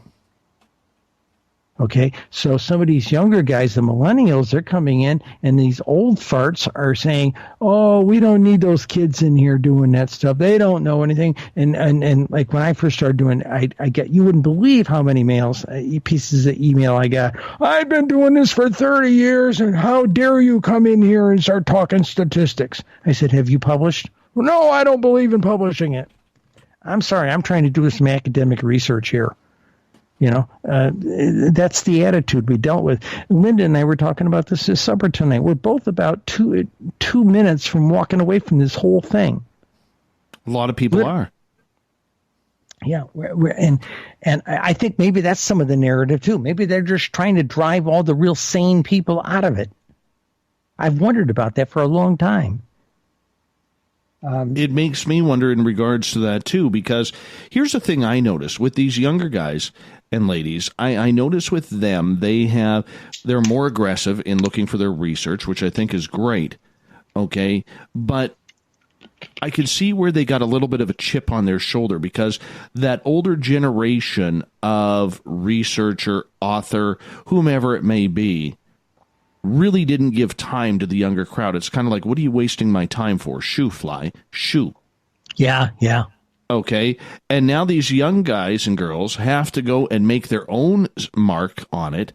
Yep. And now the older guys and girls are having to play catch up because these younger generation people, they know how to use the internet to their benefit. Yeah, they do.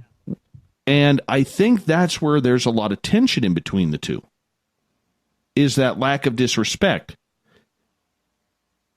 Yeah, I wouldn't disagree. Wouldn't disagree at all. But to the credit of some of these younger guys and gals, there is some degree of veneration with people who have done a solid job. Linda Mutenhow, Stanton Friedman, guys like Dolan. Heck, some of them are referring to Linda and I as the godmothers of UFO statistics. That's not a bad moniker to have, but yeah, there is. I mean, I've been jealous a little bit. I've seen a couple of friends of mine at Alien Con. Okay, well, how did they get on Alien? How did they get at Alien Con? And some of these conferences would never answer my mail, but I've seen people of what I'm going to call lesser stature being invited to be principal speakers, and I'm going, what? So I don't know what the conference market wants. Linda and I are thinking about putting out one more book of UFO statistics. If we did it as one book, it would be 2,700 pages. That would be 2 Oxford unabridged dictionaries. So we're going to do it. We're going to break it up into 9 U.S. Census districts and the states in each of those districts, and that kind of breaks up the size of the books. It'll be 9 books, and then there will be some companion books to go with it, and then we're going to bow out, and we're going to call that our swan. That's going to be our magnus opus, and that's our swan song. Now, something else that came out this week when the paper went under.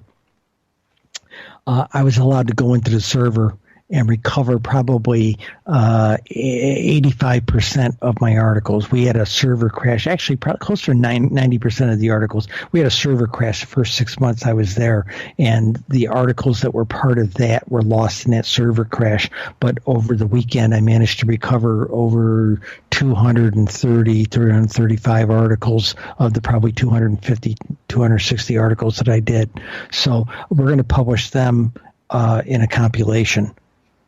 Some are like 500-word stories, so I mean, it'll make for a nice read. It might be a 2-volume read, I don't know, but then we're going to walk away from it. Do you know? I write this UFO stuff, and people think, "Oh, you're just in it for the money." I break even at these conferences. Usually, I lose money, okay, by going to them. The book has made some money, but I'm not writing 20 books like a lot of people do out there. And I only made $50 an article for all the UFO articles I wrote. Okay, and I write for Wicca magazine. I'm a staff writer for them, and I've made far more in 6 months writing for them than I've made in 6 years writing for Syracuse New Times. Okay, so a person has to make the money where they make their money, but I don't do the UFO stuff. I do it out of love. I don't love and appreciation for the topic matter, not for money, like a lot of people accuse me of. We got about 9 minutes left with you tonight. How do you change the UFO narrative within the mainstream media? Or is it too under control, and is it too much of a game plan that's already been established and running to even change the thoughts of some of these reporters who are now opening up the eyes that this is a reality? I don't know. They're still of the people I have talked to are still waiting for the big enchilada of a bigger reveal. And I wrote, before the New York Times ever did their big review, their big thing, I wrote several articles in my paper that were very critical of the major press. I called out the 3 major networks. I called out 60 Minutes. I called out the New York Times, the Washington Post, LA Times, a couple of these places. I called out about 6 or 7 of them And I in the article, and I said, why aren't you doing this topic matter? It's the greatest story never told. And there's a big silence here. I call it what Steve Bassett calls it a truth embargo. It's been here for 50 to 70 years. And by God, if it's going to break, it's going to not come from a little paper like mine. It's going to come from a big paper or a big television network like yours. And it wasn't much longer after that the New York Times talked to us. Okay, so maybe I did have some influence. There were more people out there reading my stuff than I realized. But I don't know what the issue is in upper level management to calling the shots of what this stuff. Maybe they've done some kind of. I can't believe they've done demographic studies that said nobody wants to read about UFOs. I really, truly believe from the editors that I interviewed in the past year that is they feel there's their credibility is challenged because no one's produced what they believe to be credible evidence yet. And that's what I've heard consistently. They come to us without a shred of evidence. And my numbers in some cases were good enough, and in other cases they were not good enough. You still can't prove they're from someplace else. Oh, they can't get here from there. You know, I hear this constantly. And I can't get here from there. I say, look, it took Columbus 3 months to get here. We crossed the ocean in a couple of hours, 6 hours now. The SST used to do it in 2. Guys, maybe they know something we don't know, But remember how things were. Back in the early 19th century, nobody believed in germ theory either. Okay? The doctors who talked about it were laughed at by their colleagues. In the late 19th century, they didn't believe in heavier than aircraft. Oh, it had to be balloons or blimps. Okay. In the late 1930s, if you were in any American technical college, Caltech, Rensselaer, any major place, MIT, and you told your physics professor or engineering professor you wanted to study rocket technology in the late 30s, they laughed you out of the class. That's science fiction. It has no place in our class. Of course, the Germans put it to good practice during World War II, but we could have had it. We had guys like Goddard, but the Army looked at it and didn't see any feasible use for rocket technology prior to the war. Okay? So we've got this slow catch-up game of not embracing a new idea. That's why the guys that started Apple managed to do it out of a garage, because the bigger companies like IBM, and I worked for IBM early in my career, they were locked into this very sedentary thing and took a lot of inertia. They didn't come out with the IBM PC until Apple was pretty well established. Okay. And then it wasn't really, their IBM PC wasn't really that great a product. The early versions they were always playing catch up ball. Okay. So I think the media is in a similar situation. Like I told you, after the December 16, 2017 time frame, those stories, I watched news pundits sitting there talking about, well, where are they from? Who's driving them? Asking all the stupid questions. Nobody was asking an in-depth question. Or if they talked to the aviation expert, oh, it's probably the Chinese or somebody made a leap on us, And that was the only narrative. It was always taking it away from what it might really be. And so until we have somebody give us some credible proof, and DeLong has done the best of any of us in that regard. Of course, he's had the advantage of having all this military footage. And a guy like Lou Elizondo, he trumped all of us. Okay? But I don't like where they're going with the narrative, and I'm right there with Steve Bassett. We don't need to be using this threat or highly clear and present danger threat narrative that they're giving. Well, and we see a lot of that, though. And do you think, though, as time goes on, that people are going to start taking notice, and we only got about 2 minutes left, are going to start taking notice that this team that allegedly Tom DeLonge put together is really Robert Bigelow's team throughout the years? Yeah, agreed. This isn't a hand-picked DeLonge team. No, it's all ex-CIA guys, and it's Bigelow's team there, And You know where I have a problem? I have a problem. After Bigelow was on 60 Minutes, I reached out to them and I said, guys, I've got the data here. I can give you a story that will make your head spin as how big this is in the United States, just in the amount of sightings we've got in the country that are reported, not counting the ones that aren't reported. It takes an organization like you to do a good story about this, not just sit there and ask the rich guy whether or not he believes in aliens. Crickets. Again, crickets. Until somebody produces a living, breathing alien, we're not going to have a change in this narrative. I don't think that day is coming anytime soon. I think ET's pushing it personally. I've seen an uptick. I've seen uptick in activity. I mean, everybody's been screaming. You know, I wrote some of the early articles about UFO sighting reports were falling off, but I'm starting to see that tick back now. But nobody wants to hear about that. So, and I'm not publishing with a functioning newspaper right now, so it's a little hard to explain that. So. Cheryl, do me a favor. Tell everybody once again where they can find your book and your articles. And then I guess you and I got to talk about when we can get your articles published on our SOR Newswire.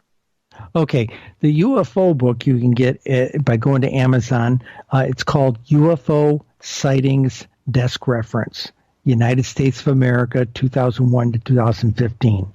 And it's much cheaper than it was when we first launched it, and they can get it at Amazon. Anywhere you are listening, this can get it to you in a couple of days.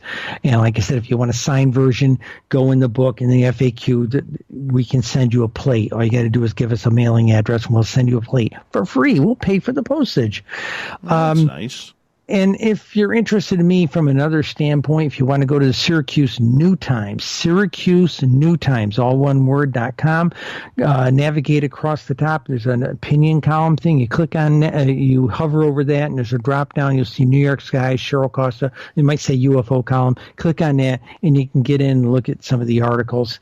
I think since the paper went under, they took the paywall down. So you should be able to go in there and read some of the articles.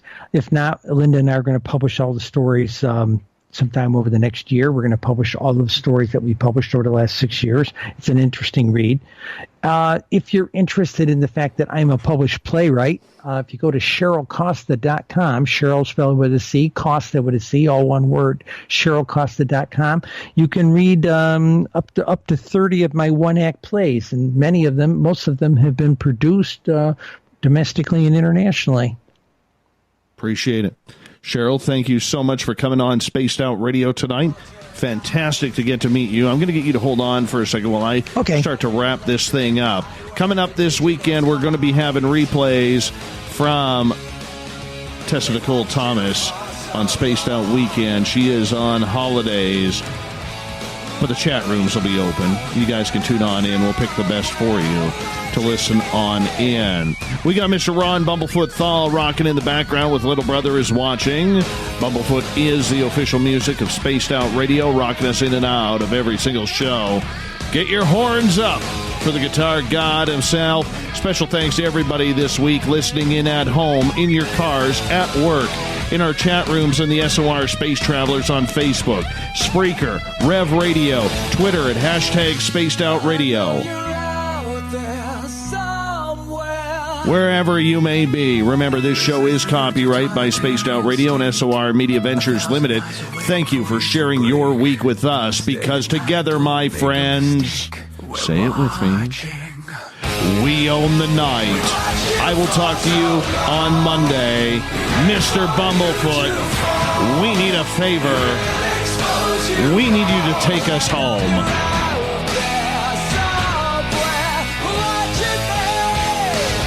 Have a great weekend, everybody. Good night.